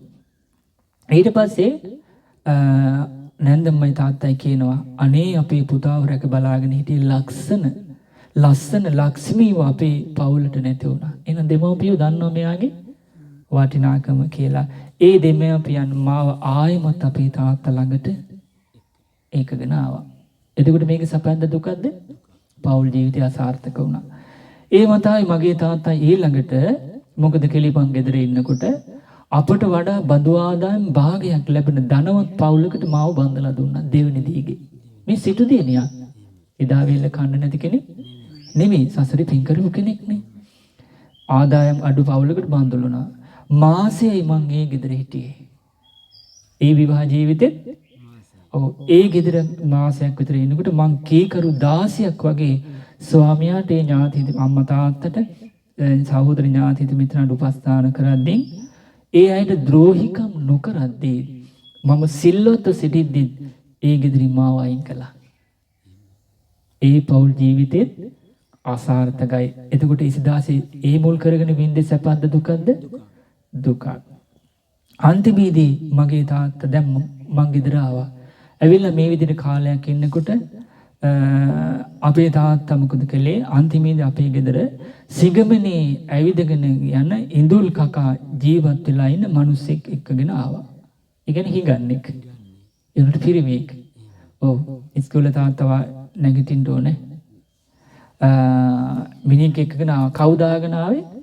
සිගමනේ ඇවිදගෙන ඉඳුල් කකා ඉන්න මිනිස්සෙක් එක්කගෙන ආවා. ඒ කියන්නේ හිඟන්නේ එක්කගෙන ආවා. ඇවිල්ලා අපේ තාත්තා සිටුවරයා කියනවා ළමයි ඔය රෙදි කඩමලු ටිකයි ඔය තැටියයි විසි කරපන්. ඕක ඇති වැඩ නෑ. මේ මගේ ඉන්නේ දුව ස්වාමියා බවට මේ මගේ දුවේ ස්වාමියා බවට පත් වෙයන් කියලා පත් කරගෙන ජීවත් වෙන්න කියලා අපේ තාත්තා අර ඉඳුල් කකා ජීවත් වෙන මනුස්සයාට කිව්වා. ඊට පස්සේ මේ විස්තරي කාටද මේ කියන්නේ? අර බෝධි තමන්ගේ මිත්‍ර භික්ෂුණියට. ඊට පස්සේ ඒ මිනිස්සයා මමත් එක්ක ටික කලක් හිටියා. දැන් තමන්ගේම ගෙදර පාප කර්මයේ විපාකය පාපිදයක්. ටිකක් හිටියා. එයත් මාව අත්හැරලා ගියා. අන්තිමේදී මොකද උනේ?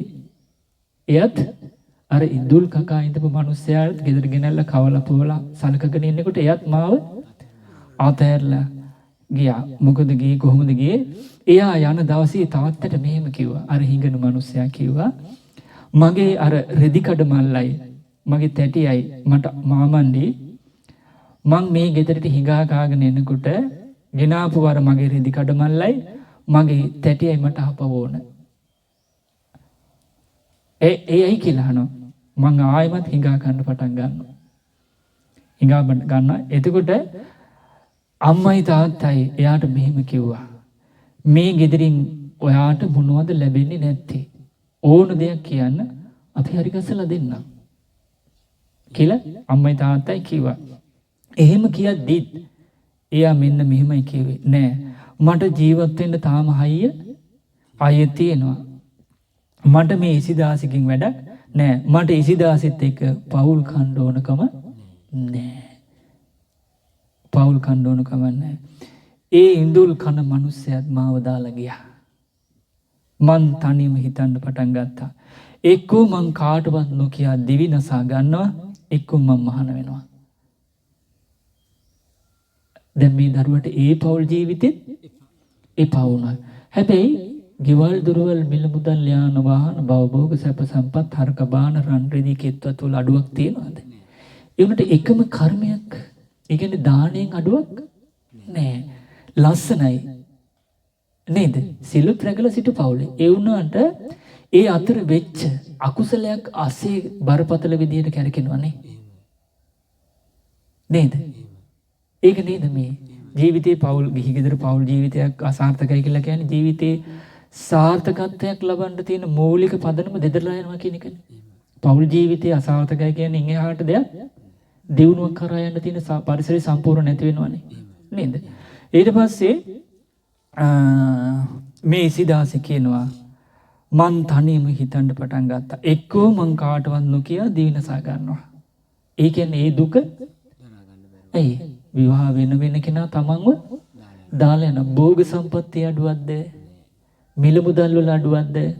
රූප සම්පත්තිය අඩුවක්ද? කුලයෙන් අඩුවක්ද? ජාතියෙන් අඩුවක්ද? උස්වවින් අඩුවක්ද? මොකක්ද අඩුව? පෞල් ජීවිතේ හරියන්නේ.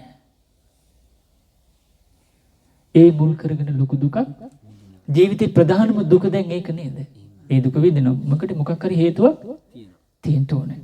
ඊට පස්සේ මෙයා මොකද කරන්නේ? දිවිනසා ගන්නවා. එක්කෝ එහෙම නැත්නම් මං මහාන වෙනවා.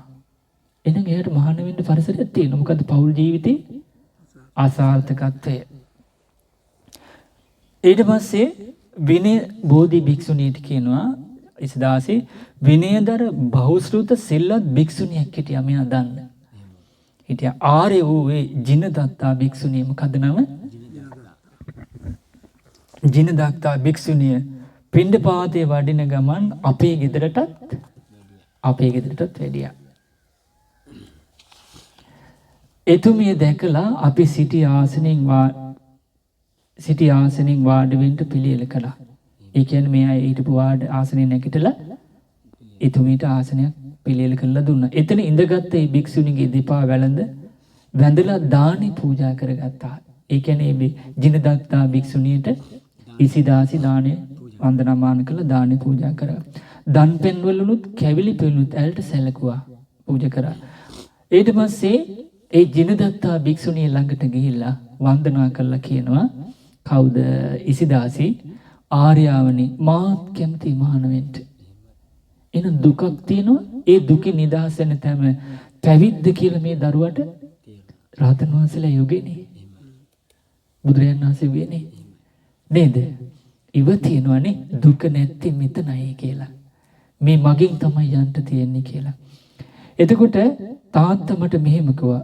"දුවේ ඔයා මේ ගෙදර ඉඳගෙනම ධර්මයේ හැසිරෙන්න. ශ්‍රමණ බ්‍රාහ්මණන්ට දානමාන වලින් සලකන්න." ඊට පස්සේ ඉසිදාසි කියනවා මං තාත්තා ළඟ වැඳගෙන අඬා වැටුණා. "නෑ තාත්තේ මං කරගත්ත පව් තමයි මං මේ ගෙවන්නේ. මං ඒ පව් දිරවල අවසන් කරලා දානවා. මං මේ කරපුවා තමයි ගෙවන්නේ." එතකොට මේ මම්ම ඒ පව් දිරවල අවසන් කරලා දානවා. ඊට පස්සේ තාත්තා මෙහෙම කිව්වා. කාටද ඉසිදාසිට? එහෙනම් හොඳයි දුවේ. නර ශ්‍රේෂ්ඨ වූ නර කියන්නේ මිනිස්යන්ට ශ්‍රේෂ්ඨ වූ බුදුරජාණන් වහන්සේ යම් උතුම් ධර්මය අවබෝධ කළා නම් ඒ තමයි දුක්ඛ සමුදය නිරෝධ මාර්ග කියන චතුරාර්ය සත්‍ය ගුරුපදේශව අවබෝධ කළා.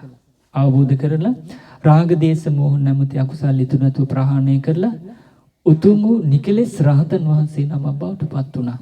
අනේ නිසයි භාග්‍යතුන් වහන්සේට පළවෙනි ගුණය වන අරහං කියලා කියන්නේ. එතකොට මේ තාත්තා කියන අන්නර ශ්‍රේෂ්ඨ වූ බුදුරජාණන් වහන්සේ යම් උතුම් ධර්මයක් අවබෝධ කළා නම් ඒ චතුරාර්ය සත්‍ය ධර්මයක් ඔයත් ඒ උතුම් ධර්මයට පැමිණිලා දුක්ඛ සමුදය නිරෝධ කියන චතුරාර්ය සත්‍ය ධර්මයේ ගුරු උපදේශ ඇතුව කල්යාණ මිත්‍ර ඇසුරේ අවබෝධ කරගෙන පැමිණිලා අවබෝධය ලබාගෙන දුකින් නිදහස් වෙලා නිවනටපත් වෙන්න. කවුද මේ කියන්නේ? තාත්තා කියනවා කාගේද? ඉසිදේ. ඊට පස්සේ ඉසිදාස කියනවා මං දෙමාපියන්ටත් නෑද පිරිසටත් වන්දනා කළා. ඔන්න ඉතින් මාත් මහාන වුණා. මහාන වෙලා 7 දවසකින් මාත් ත්‍රිවිද්‍යාව ලබා ගත්තා. කාම නිදහස් කියන්නේ කලින් ජීවිත දැකීමේ නුවණ, පුබ්බේ නිවාසානුසති කලින් ජීවිත ගත කරපු නුවණ, ඊට පස්සේ සත්‍යයන්ගේ ඉපදීම චුතිය දැකීමේ නුවණ, ඊට පස්සේ කාම භව අවිජ්ජා ආශ්‍රයයන් දුරු කළ බවට ඥාත්‍රි විද්‍යාව ලබාගෙන සියලු දුකින් නිදහස් වුණා. එතකොට බලන්න ගිහි ගෙදර කොයිතරම් කාලයක් දුක් විඳද? පැවිදි වෙලා දවස් 7කින් සියලු දුකින් නිදහස් වුණා. එතන නිවන පිණිසත් කොයිතරම් පින තිබිලාද? ගිහි ගෙදර භෝග සම්පත්තියනොත් ලස්සනන කිසිව කඩුවක්. හැබැයි එකම කරුණක් මුල් කරගෙන එයාගේ ජීවිතේ පස්සෙන් පන්න බිඳුව නේද? ඒ මොකද්ද? පෞල් ජීවිතේ හරියන්නේ නැහැ. එහෙනම් වර්තමානයේ කාගේ හරි අතීතයේ කාගේ හරි පෞල් ජීවිතය මේ විදිහට කඩා කප්පල් වෙලා හරියන්නේ නැත්තම් හේතුව නිසා. වර්තමානයේ මේ විදිහට පෞල් ජීවිත කඩා කප්පල් වෙලා හරියන්නේ නැත්තම් ඒකටත් හේතුව ඉස්සරහට තියෙනවා. එහෙනම් අනාගතයේ මේ විදිහට පෞල් ජීවිත ගත කරන්න බැරුව කඩා කප්පල් වෙනවා. ඒකට හේතුවක තියෙනවා. එහෙනම් අතීත හේතුවත් අනාගත හේතුවත් වර්තමාන හේතුවත් එකයි. ඒ තමයි බලමු මොකක්ද කියලා. ඒ තමයි වැරදිකාම සේවනය හැසිරීම. ඊට පස්සේ මාත් විද්‍යාව ලබා ගත්තා. මට අතීත ජීවිතේ ආත්ම භව 7ක් සීකරන්න පුළුවන්. ඉසිදාස කියනවා මට අතීත ජීවිත 7ක් සීකරන්න පුළුවන්. එතකොට මං මේ ජීවිතේ විපාක වින්දී ඒ කාලේ කරපු පවක්. ඒ 7 ඇතුළත මං ඔයාට ඒක කියන්න හොඳට බෝධි භික්ෂුණියට කියනවා ඉසිදාසි භික්ෂුණිය ඒ විපාක ගැන මං කියන්නම් කියනවා. මීට ආත්ම භව 7කට කලින් එහෙනම් 7ක් දකින්න පුළුවන් හැකියාව තියෙන්නේ මේ පව දකින්න. මීට ආත්ම භව 7කට කලින් ඒර කච්ච නගරේ ගොඩාක් ධනෙ දින රංකරුවෙක් කියලා මං හිටියේ. ඒ කියන්නේ එහෙනම් මීට ආත්ම භව 7කට කලින් මේ ඉසිදාසි පිරිමියෙක් නේද? මීට ආත්ම භව 7කට කලින් ඒක ඒර කච්ච නගරේ ගොඩාක් ධනෙ දින රංකරුවෙක් කියලා මං හිටියේ. මං තරුණකමින් මත් වෙලා හිටියේ. මං නොයේ කාන්තාවන් පස්සේ ගියා. කාන්තාවන් හරිය කැමති නේද රත්තරන් වලට? ඈ? එතකොට රත්තරන් තියෙන කාලෙකද රන් කරුවා ළඟට. එතකොට රන් කරුවත් ලස්සනෙක් නම් සල්ලාලෙක් නම් අවශ්‍යතාවයේ කාන්තාව වුණ තරම් යන්නේ එතෙන්දනේ. එතකොට දුර්වල චරිතය අහු වෙනවද නැද්ද? එහෙනම් ඔන්න ඉසිදාසගේ ආත්ම භාව 7කට කලින් පිරිමි කවුද? රන් කරුවේ.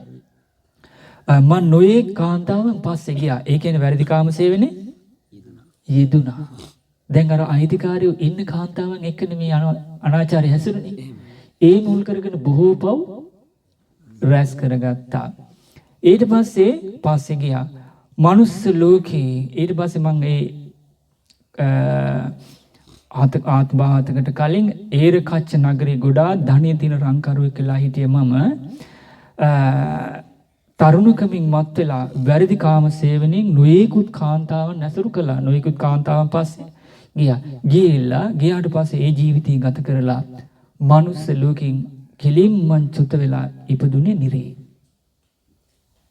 කොහෙද ඉපදුනේ? නිරේ. නිරේ ඉපදිලා මං ගොඩාක් කල් නිරේ දුක් විඳා. එතකොට මේ මොකක් කළාද මෙයා නිරේ ගිහිල්ලා තියෙන්නේ? වැරදි කාම සේවනයේ හැසිරීම නිසා. එතකොට වැරදි කාම සේවනයේට නිරේ ගියපු කෙනෙකුට ඉස්සල්ලාම වදින්නේ මොකද්ද? පංචවාද බන්ධනය. ගිනිගත් යකඩ පොළවේ දිගය කරලා අත් දෙකට ගිනිගත් යකඩ උලක් ගන්නවා, කකුල් දෙකට ගන්නවා, පපුවට ගන්නවා. ඊළඟට ඒ නිරයම යමපල්ලෝ ඇවිල්ලා කකුල් දෙකෙන් උඩට අරගෙන ගිනිගත් වෑයවල් වලින් රහිනවා. ඒ මුල් කරගෙන තියුණු කටුකමිරිය අප්‍රසන්න දුක විඳිනවා. ඊළ පස්සේ අර ගිනිගත් රෝද ඇති කරත්තවල බැඳලා මෙයා අර ගිනිගත් පොළවේ ඇදගෙන යනවා. ඒ වගේම කරත්තේ ගිනිගත් රෝද තියෙන කරත්ත මෙයාගේ ශරීරේ උඩින් යනවා. ඒ මුල් කරගෙන තියුණු කටුකමිරිය අප්‍රසන්න දුක විඳිනවා. ඊට පස්සේ මොකද කරන්නේ? මෙයා ගිනිගත් කන්දට ගගහ නංගනවා බස්සනවා. ඒ මුල් කරගෙන දියුණු දුක අවුරුදු 100,000 ලක්ෂ ගාණක් වින්දා. ඊට පස්සේ ලෝදිය හැලියේ යුදුන් 100ක් පුරාවට උඩට එනවා, එයාටට යනවා. ඒ මුල් කරගෙන තියුණු කටුකමිරිය අප්‍රසන්න දුක විඳිනවා. ඊට පස්සේ උණුවලු නිරේ ඉපදිලා අවුරුදු 100,000 ලක්ෂ ගාණක් තියුණු කටුකමිරිය අප්‍රසන්න දුක විඳිනවා. ඊළඟට අසිපත් වනේට වැටිලා කැපිලා කෙටිලා ගිහිල්ලා ඒ මුල් කරගෙන අවුරුදු 100,000 ලක්ෂ ගාණක් දුක් විඳිනවා. ඊට පස්සේ වේතරිණි නදී අසබඩ තියෙන කටු ඉඹුල් ගස්වල නංගලා ඒ කටු ඉඹුල් ගස්වල ඇමනිලා ඒ මුල් කරගෙන අවුරුදු 100,000 ලක්ෂ ගාණක් තියුණු කටුකමිරිය අප්‍රසන්න දුක් විඳිනවා. ඊට පස්සේ ලුණුදිය ගංගාවේ අවුරුදු 100,000 ලක්ෂ ගාණක් දුක් විඳිනවා. ඊට පස්සේ ලුණුදිය ගංගාවෙන් ගොඩට අරගෙන යමපල්ල මොකද කරන්නේ? අහනවා උඹට මොනවද ඕන කියලා. ඊට පස්සේ මොකද කරන්නේ? මෙයා කියනවා අනේ ස්වාමිනී මට බඩගිනි. ඊට පස්සේ යමපල්ල මොකද කරන්නේ? ගිනිගත් යකඩ කොකෝලෙන් කට පළල් කරලා ගිනි ගුලි දානවා. කටට දානකොට තොල් පිච්චෙනවා, දිව පිච්චෙනවා, උගුරු පිච්චෙනවා, බඩ පිච්චෙනවා. අදෝ මාර්ගෙන් එහෙම එළියට එනවා. ඒ මුල් කරගෙන අවුරුදු 100,000 ලක්ෂ ගන්න දුකින්දා. ඊට පස්සේ මෙයාට මෙහෙම දාන්න බඩගින්න නැතු වෙනවා.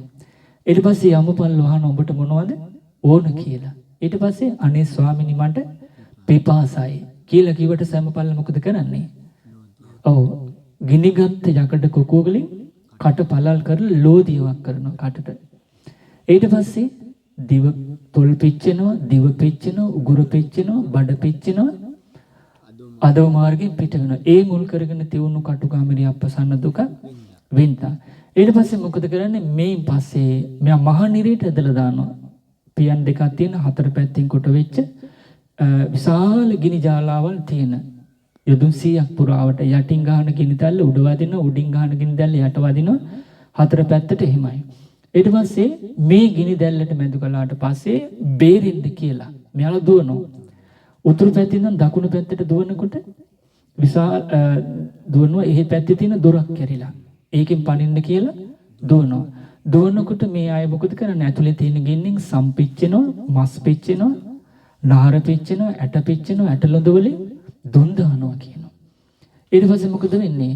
අවුරුදු 100,000 ලක්ෂ ගාණක් මේ විදිහට දුවලා ළඟට එනකොට අර දොර එළි විශාල ගිනි ජාලයක් ඇවිල්ලා මේ අය සියලු දෙනාම පුච්චලා දොර වැහෙනවා.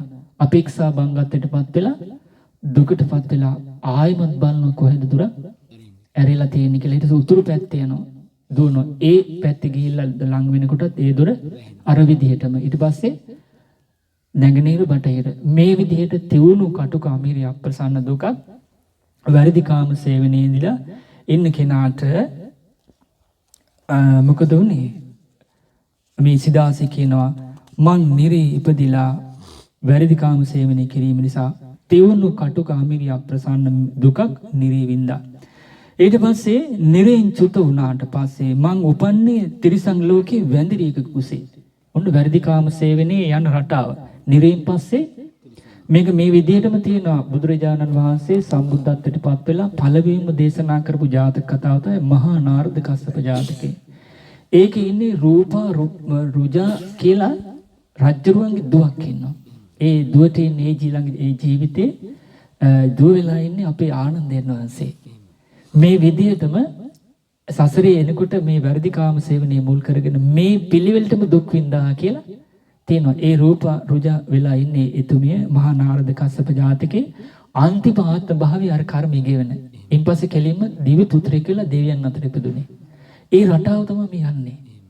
එතකොට වැරදි කාම සේවනයේ පළවෙනි එක නිරේ ඊළඟට තිරිසන් ලෝකේ කොහෙද ඉපදුනේ? පාසේ ඉපදුනේ වැඳිරියකගේ කුසේ. දැන් බලන්න කලින් ජීවිතේ නිරේ ඊට කලින් ජීවිතේ සුගතියේ දන් දීලා සිල් රැකලා පින් කරලා මනුස්ස ලෝකේ ඇවිල්ලා ධනවත් වෙලා නේද? ව්‍යාපාරිකුත් වෙලා රත්තරන් ව්‍යාපාරිකුත් වෙලා වරද්ද ගත්තා. නේ? වරද්දකන් මොකද වරද්දකන්? වැරදි කාම සේවනේ කිරීම. ඊට පස්සේ රැස් වෙච්ච අකුසලෙන් නිරේ ගියා. නිරෙන් පස්සේ ඉපදුනේ තිරිසන් ලෝකේ. ඊට පස්සේ මොකද උනේ? නිරේ ඉපදුනාට පස්සේ වැඳිරියකගේ කුසේ තමයි ඉපදුනේ. එතකොට මං ඉපදිලා දවස් 7යි. ඒ කියන්නේ වැඳිරියගේ කුසෙන් ඉපදිලා මේ වඳුරු පැටිය දවස් 7යි. ඒ වඳුරු රැළේ නායක වඳුරා මගේ පුරුෂ ලිංගේ හූරලා දැම්මා. පුරුෂ ලිංග කියන්නේ පුරුෂ නිමිත්ත. පුරුෂ නිමිත්ත කියන්නේ අංග ජාතේ. අංග කියන්නේ කොටස උපන්. ජාති කියන්නේ උපන් කොටස. පුරුෂ නිමිත්ත මොකද කළේ? හූරලා දැම්මා. ඊට පස්සේ මොකද උනේ? පර ස්ත්‍රීන් සේවනය කරපු කර්ම විපාකේ තමයි මං වෙන්නේ. ඒ මුල් කරගෙන තියුණු කටුගාමිරිය අපසන්න දුක විඳා. එතකොට වැඳිරියකගේ කුසේ ඉපදිලා දවස් 7 යනකොට වඳුර ඇවිල්ලා මොකද කළේ? තමන්ගේ පුරුෂ නිමිත්ත අංග ජාතේ මුත්‍රා මාර්ගේ හූරලා සාහසික විදිහට කඩලා දැම්මා. හේතුව මොකක්ද ඒකට? සසරේ පර ස්ත්‍රීන් අනුන්ගේ ස්ත්‍රීන් හා වැරදි කාම සේවනයේ විපාක තමයි මම මේ විඳේ. එතකොට බලන්න එහෙනම් මේ වගේ විපාක කොයිතරම් වර්තමානෙත් ගෙවුණු ඇද්ද? මේ නිසයි වැරදි කාම සේවනයේ විඳින්න එපා. මෙලොව පරලොව ගුණා බැඳි කරත්තේ Tamanට පස්සේ ඇවිල්ලා දුක උපදින වගේ මේ පාපකත් එක්ක සසරේ දුක Taman කරා එනවා කියන කරුණෙන් මිදෙන්නයි මේ අකුසල් වල ආදීනව කියා දෙන්නේ. ඊට පස්සේ මෙහෙම අහන්නේ නැතුන් කොයිතරම් කී දෙනෙක් නම් ගණන් ගන්න නැතුව මේ වැරදි කාම සේවනය දෙනවට නේද? ඊට පස්සේ මොකද උනේ? මං එතනින් චුතු වුණා.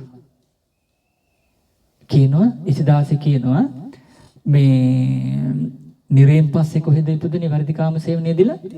තිරිසන් ලෝකේ වැඳිරියගේ කුසේ. ඊට පස්සේ වැඳිරියගේ කුසේ ඉපදුනාට පස්සේ මොකද උනේ? වඳුරා දවස් 7ක් යනකොට පුරුෂ නිමිත්ත හූරලා දැම්මා. ඊට පස්සේ මොකද උනේ? එතකොට මං එතනින් චුත වුණා. ඊට පස්සේ මොකද උනේ? සින්දව වනේ හිටියා එක ඇහැක් අන්ධ වෙච්ච කුදු ගැහිච්ච බూరు දෙනක්. ආයමත් තිරිසන් ලෝකේ. දැන් අතර වඳුරු යෝනියෙන් චුත වුණා. ලෙඩ වෙලා සුළු කලයි මැරිලා ගියා. ඊට පස්සේ එතනින් මැරිලා ගියාට පස්සේ මේ සින්දව වනේ හිටියා එක ඇහැක් අන්ධ වෙච්ච කුදු ගැහිච්ච බూరు දෙනක්. ඒ ගමන මං උපන්නේ ඇගේ කුසේ. කලින් නිරේ. කලින් තිරිසන් ලෝකේ වැඳිරියකගේ ඊට කලින් නිරේ ඊට කලින් සුගතියේ රන් කරුවෙක්. රංකරුවගේ යන මග යන පාර මිහිරිද අමිහිරිද? පාප කර්මී විපාකය පාපී දෙයක්.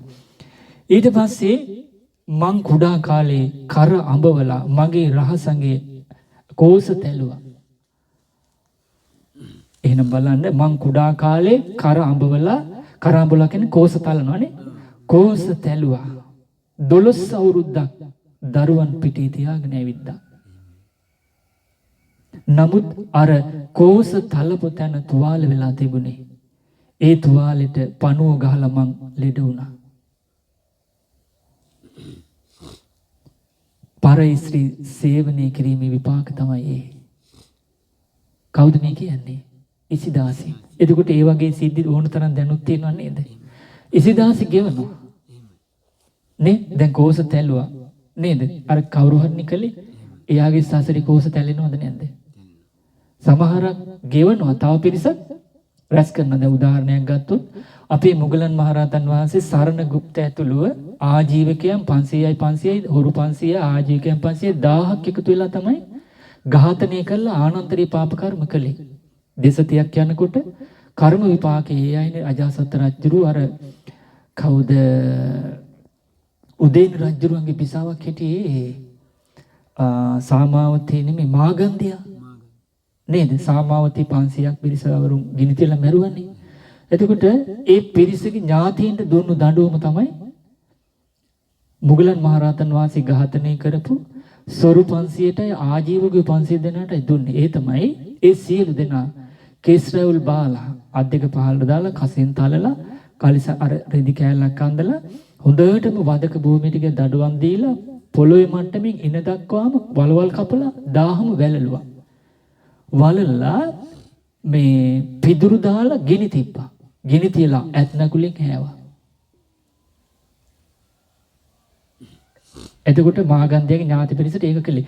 ඒ දඬුවමයි මුගලන් මහරහතන් වහන්සේ ඝාතනය කරපු සරණ ගුප්ත ඇතුළු 500ටයි ආජීවකයෝ 500 දෙන්නයි දුන්නේ. එතකොට ගෙවුනේ මුගලන් මහරහතන් වහන්සේගේ අතීත කර්මයක්.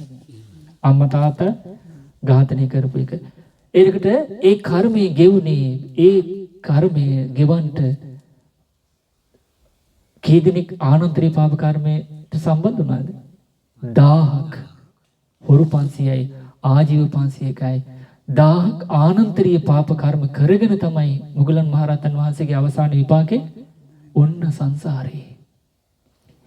එතකොට සරණ ගුප්තයි ආජීවකයි සසරේ පෙරම් පුරාගෙන අවද මුගලන් මහරහතන් වහන්සේ ඝාතනය කරන්නේ නෑ. කාමී ආදීනව රූප ශබ්ද ගන්ධ රස පාසට ආසාව කිරීමේ ආදීනව.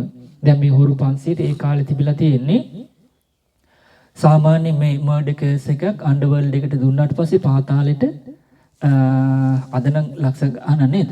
ලක්ෂ 10 මිලියන උඩට යනවා කියන්නේ. එවැනි ආරංචිනේ. දැන් නෑ. මොකද දැන් එහෙම එකක් නෑලු නේද? දැන් ඒක සාමාන්‍ය කරලා තියෙන්නේ. එතකොට හැබැයි ලෝකේ කවද? කියන්නේ ලෝකේ බොහෝ කාලයක් තියෙන දේවල්. මොකද කාමයෙන් අන්ධ වෙච්ච අය ඉන්නවනේ. එතකොට හොරු 500ට කහවණු 2000යි කියලා කියන්නේ එක හොරාට කහවණු දෙකයි. ඝාතනය කරන්නේ කවුද? නිකලස් මුනිවරයෙක්. කැමති වුණානේ කාමේ කාමණු දෙක ඇති නේද? අන්තිමට මොකද කල්පයක් නිරේ. ඊට පස්සේ මොකද කියන්නේ මං කුඩා කාලේ කර අඹවල මගේ රහසගේ කෝස තැළුවා. 12 අවුරුද්දක් දරුවන් පිටේ තියාගෙන ඇවිද්දා. නමුත් අර කෝස තලපු තැන තුවාල වෙලා තිබුණේ. ඒ තුවාලෙට පණුව ගහලා මං ලෙඩ වුණා. මේ පර ස්ත්‍රී සේවනයේ විපාකයි. ඊට පස්සේ මං එතනින් චුත වුණා. දැන් තිරිසන් ලෝකේ යන්නේ. මනුස්ස ලෝකේ නිරේන් පස්සේ තිරිසන් ලෝකෙ. මේ විදිහටමයි මේ කියන්නේ. ඊට පස්සේ මොකදනේ මං එතනින් චුත වුණා. හරක් වෙලෙන්දෙක් ළඟ හිටපු ගව දෙනකගේ කුසේ ඉපදුණා. දැන් කවුද? මං රතු පාට වහු පැටියෙක්. ඉස්සෙල්ලා වැන්දරි බඳුරෙක් ඊළඟට බෝරුවෙක් දැන් කවුද? හරක්. එතකොට ආත්ම භව 7ක් මෙයාට පේන්නේ මේවා. ඉසිදාසට පේන්නේ වැරදි කාමසේවනේ තමන්ගෙන් වෙච්ච වැරද්දයි ඒ වැරද්දට වෙච්ච විපාකයේ ගෙවාගෙන ආපු රටාවයි. තේරුණානේ? පුබේ නිවාසානුස්සති කලින් ජීවිත දැකලා තියෙන මෙයා මේක තමයි විඳ දුක. එතකොට තවත් දකින්න දේවල් තියෙනවා. ඊට පස්සේ මං එතනින් චුත වුණා. හරක් වෙලෙන් දෙක් ළඟ හිටපු ගව දෙනෙකුගේ කුසේ ඉපදුනා. මං රතු පාට වහු පැටියෙක්. ඒ කියන්නේ පිරිමියෙක් නේ. 12 වෙනි මාසයේදී අර විදිහටම මට මගේ කෝස තැළුවා. අර විපාකයන්නේ කෝස තැළුවා. මොකද උනේ? ඒව ඊට පස්සේ මං නගුල් උස්සගෙන ගියා. ගැල් බර තියාගෙන ගියා. දැන් කෝස තල්ලගන්නකොට සපද දුකක්ද? ඈ දුකක් කියන්නේ කොහොමද? ලොකු වේදනාවක් තියෙනවා. දැන් සිවුම් තැන් වල මේ සිවුම් තැන් වල චූටි දෙයක් වුණත් වේදනාව ගොඩක් නැද්ද? තියෙනවනේ. දැන් උපසම්පදා භික්ෂුන්ට තියෙනවා රහස් ප්‍රදේශවල ඒ කියන්නේ සිවුම් ස්ථාන වල සත්කර්ම කරන්න එපා කියලා. සත් කරන්න එපා කියන ඒ තරම් සිවුම් හානියක් වෙන්න පුළුවන් කියලා. ඊට පස්සේ ඒ රතු වහු පැටියා මොකද කළේ? ගැල්බර තියාගෙන නගුල් උස්සගෙන ගැල්බර කර තියාගෙන ගියා. අන්ධෙක් මේ විපාකේ අන්ධෙක් වගේ මං පර ස්ත්‍රී සේවනය කළ නිසා තමයි මට මෙහෙම වුනේ. මං ලෙඩ වුණා. ඊට පස්සේ මොකද උනේ? ඉස්දාසි කියනවා ඒ ජීවිතේත් මං ලෙඩ වුණා. ඊට පස්සේ මං එතනින් චුත වුණා. දැන් වහු පැටියාගෙනුත් මේ වැරදි කාම සේවනය ආදීනව. ඊට පස්සේ නගරයේ වීදියක 16ගේ කුලේ තමයි මං උපන්නේ. ඊළඟට ඒ නගරයේ වීදියක 16කගේ කුසේ තමයි උපදුනේ. 16 කුලේ පරිශ්‍රීන් සේවනය කිරීම විපාක බලන්ට. එතකොට 16 කුලේ උපදිලා වෙන්නේ අර විදිහට මේක විපාකයක් දෙන. ඒ වතාවේ මං ගැහැණියකුත් නෙවෙයි පිරිමියෙකුත් නෙවෙයි නපුංසකෙක්. එහෙනම් යමෙක් ගැහැණියකුත් නෙවෙයි නම් පිරිමියෙකුත් නෙවෙයි නම් එයාට කියන්නේ මොකද්ද? නපුංසක. එතකොට යමෙක් ගැහැණියකුත් නෙවෙයි නම් පිරිමියෙකුත් නෙවෙයි නම් වර්තමානයේ මිනිස් ලෝ ඉන්නවා නම් ඒකට හේතුව මොකද්ද? සසරේ යා වැරදි කාම සේවනයේ යෙදිච්ච නිසා. පාප කර්මයේ විපාකයක් පාපී දෙයක්. ඊළඟට ඒ මුල් කරගෙන යා එහෙනම් දැන් විඳින්නේ සපද දුකක්ද? සාමාන්‍යයෙන් ඉස්සෙල්ලා අපි පවුලකට දරුවෙක් උපදිනවා. නේ? දරුවෙක් උපදිනවා. බලන්නේ තීත්‍යයක්ද? තීත්‍යයක්ද? සරමක්ද කියලා. නේ තාත්තා? තීත්‍යට අයිතිත් නැත්තම් සරමටත් අයිති නැත්තම් ඒ දෙමව්පියන් ඒ උපන් දරුවට කැමැත්ත උපදිනවද? නෑ. මගේ ඇස් දෙකටවත් පේන්නේ නැද? ගේන්න එපා. ඕන කෙනෙකුට දී ගන්න මට නම් ඔය දරුවා අරන් ගිහිල්ලා ලැජ්ජාවෙන් දෙන්න බෑ. එතකොට තීත්‍යයකුත් නොවේ නම් සරමයකටත් අයිති නැත්තම් එයා කවුද? නපුංසක. ස්ත්‍රීත් නෙවෙයි නම් පුරුෂෙක් නෙවෙයි. එතකොට ස්ත්‍රියකුත් නොවන පුරුෂයෙකුත් නොවන කෙනෙක් සමාජයේ නින්දා ලබනවද නැද්ද? ඒ මොකද අර සසරේ වැරදි කාම සේවනය. එතකොට ඒ කර්මය තමන්ගේ දරුවන්ගෙන් වුණත් තමන්ට ලැබෙනවට දෙමව්පිය කැමතිද? නැති නිසා නේද දෙමව්පිය කියන්නේ මට නම් මොන්ටවත් පේන්න කියන්න එපා. ඔය වගේ දරුවෝ මට සමාජයෙන් නින්දා ලබන්න බෑ. ඇයි ඒ? නපුංසකී වදපු අසවලා කියලා සමාජයේ නින්දාවක් තියෙනව නේද? ඒ නින්දාව ලබන්න කැමති නැති නිසා තමයි අර කියන්නේ. එහෙමම තියෙනව නේද? ඔව්. එතකොට අපිට වර්තමානයේ අහන්න ලැබෙන. එතකොට වැරදි කාම සේවනයේදලා මේ විදිහට දුක් විඳපු අය අතීතෙත් හිටියා. අදත් ඉන්නවා. අදත් කරගන්නවා අනාගතයට යන්න. නේද? එතකොට වැරදි කාම සේවෙන්ට ඕන තරම් පොළවන්න පිරිස ඉන්නවා. නේද? අවුස්සලා රූපවාහිනී මාධ්‍ය නාට්‍යයෙන් චිත්‍රපටයෙන් Facebook ඉන්ටර්නෙට් නේද WhatsApp Twitter ඕන තරම් ඊමෝ වයිබ ඉන්නවා අවුස්සලා දෙන්න. එතකොට කරන්ටත් සිහිනුව කල්යාණ මිත්‍ර ඇසුර නැති සිහිනුවන මද සරාගී අය ඕන තරම් ඉන්නවා. ආබේ ඒකේ ආදීනෝ කියලා ඒකෙන් බලක්ව ගන්න කෙනෙක් තමයි නැත්තේ. ඒකට බලක්වලා ආදීනෝ කියන්නේ එයා තමයි ඒ අයට හතුරා වෙන්නේ. නේද? එතකොට සැබෑම සතුරද? නෑ සැබෑම මිතුරා. ඒක මේ වගේ. එකම දරුවෙක් කියන දෙමව්පියෝ ඉන්නවා. ලොකු ආරක්ෂාවක් ඒ දරුවට නැද්ද? ආදරයක් නැද්ද? ආදරයක් තියෙනවා.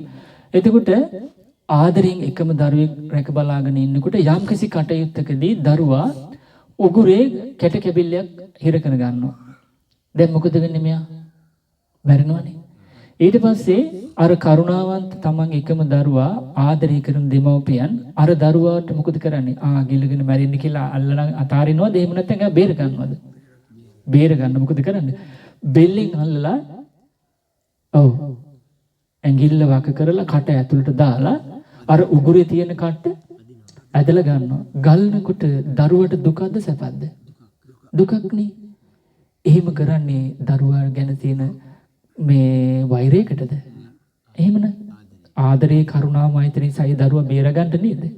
ඉතින් ඒ නිසා ඇහැට පෙනෙන රූපයට ආස කරලා, ඇහැට පෙනෙන ශබ්දයට ආස කරලා, නාසයට දැනෙන ගඳ සුවඳට ආස කරලා, දිවට දැනෙන රසයට ආස කරලා, කයට දැනෙන පහසට ආස කරලා නොමග ගිහිල්ලා සිතින් කයින් වචනින් පස්පව් කරගෙන නිරේ තියුණු දුක් විඳින රටාවෙන් මුදව ගන්නටයි. මේ විදිහට තිරිසන් ලෝකේ දුක් විඳින රටාවෙන් මුදව ගන්නටයි. මේ විදිහට පෙරේත ලෝකේ සසරේ තියෙන දුක් වලින් මුදවා ගන්නටයි නොනැත්තන් කල්යාණ මිත්‍රයන් මේ අකුසලයයි කියලා කියා දෙන්නේ. මේ අකුසල් මුල් කියා දෙන්නේ. මේ අකුසල් කිරීම නිසා මෙලොව පරලොව මේසා ආදීනෝ විදිහට දුකක් තියෙනවා කියලා දෙන්නේ. ඒ නිසයි. ඒ කරුණාව මෛත්‍රිය නිසාමයි අර දරුවාගේ උගුරේ තියෙන කට්ට අයින් කරන්න මහන්සි ගන්න. ඒ දරුවට වෛරයක් නෙවෙයි කරන්නේ. වෛරයෙන් කරන දෙයක් නෙවෙයි. දරුවාගේ ජීවිතේ සැපේ කැමති නිසා. ඒ නිසා නුවණැති සත්පුරුෂයෝ මේ නුවණැති දෙව් මිනිසුන්ට අකුසල් ගැන කියලා දෙන්නේ. අකුසල් මුල් ආදීනව කියලා දෙන්නේ. අකුසලෙන් මලක්ව ගන්න තමයි.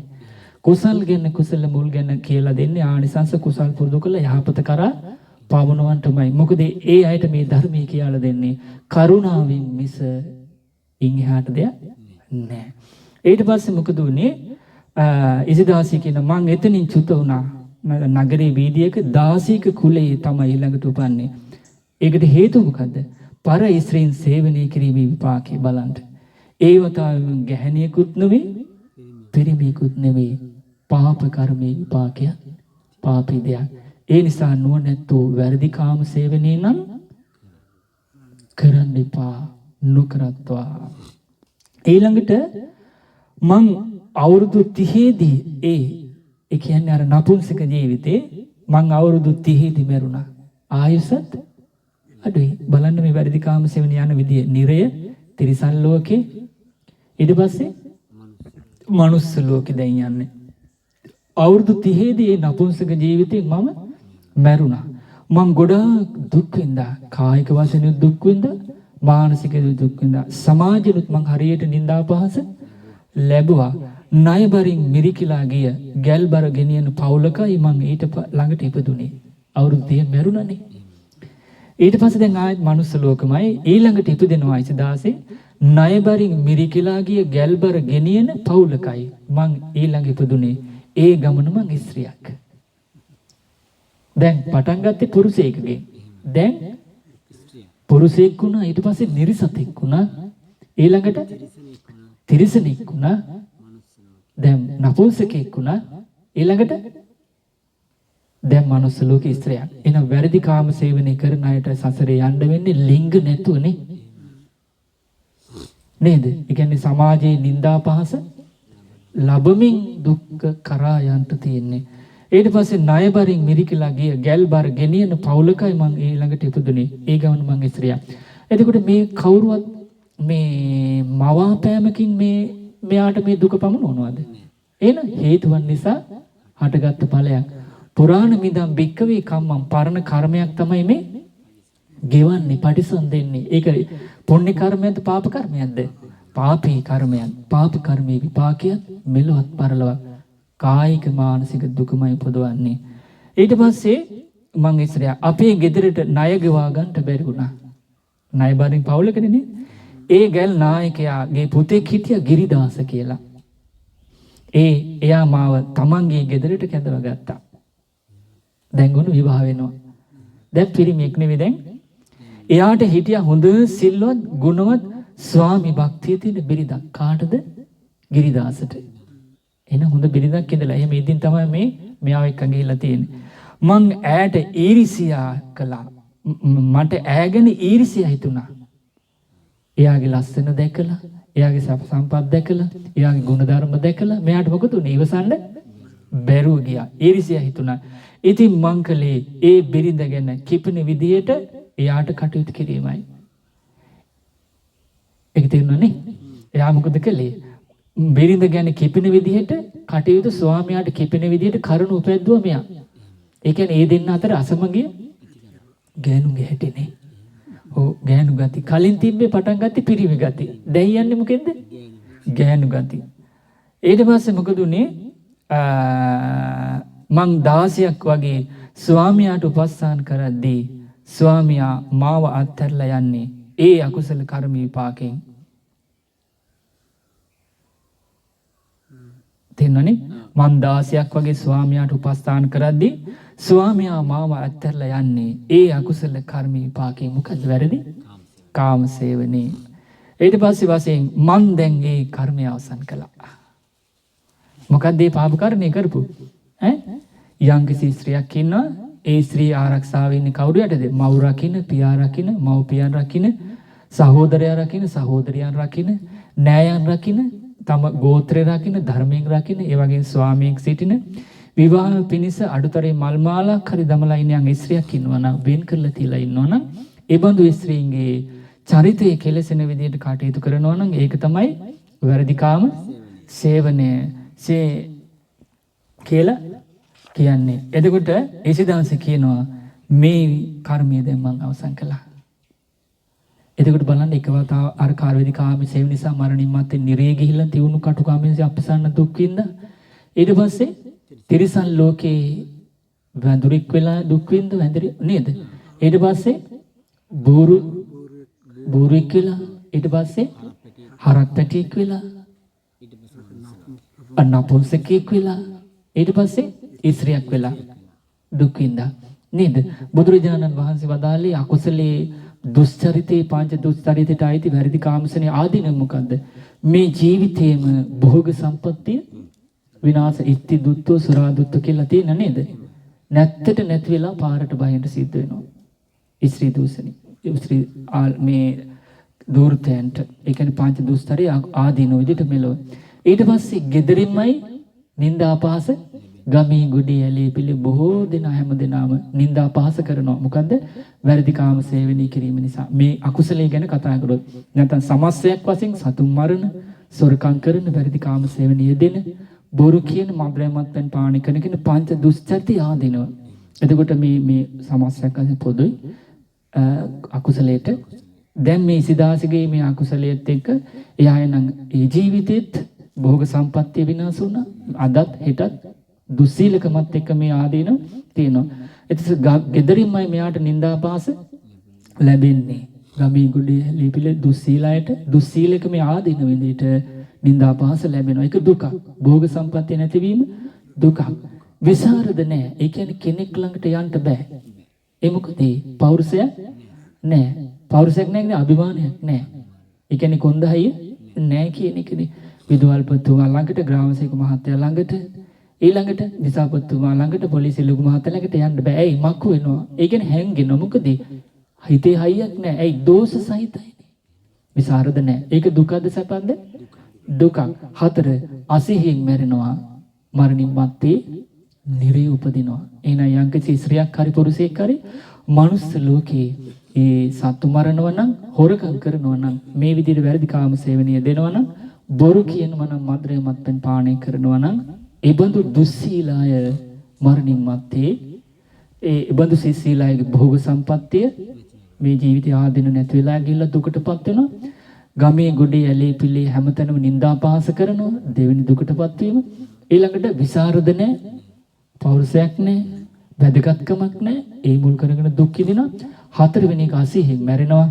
මනුස්ස ලෝකේ දුස්සීලයකට ආදීනව 4යි මරණින් මත්තේ 5 වෙනි එක දුගතිය ඉපදිලා තියුණු කටුකාමිනී අප්‍රසන්න දුක විඳිනවා.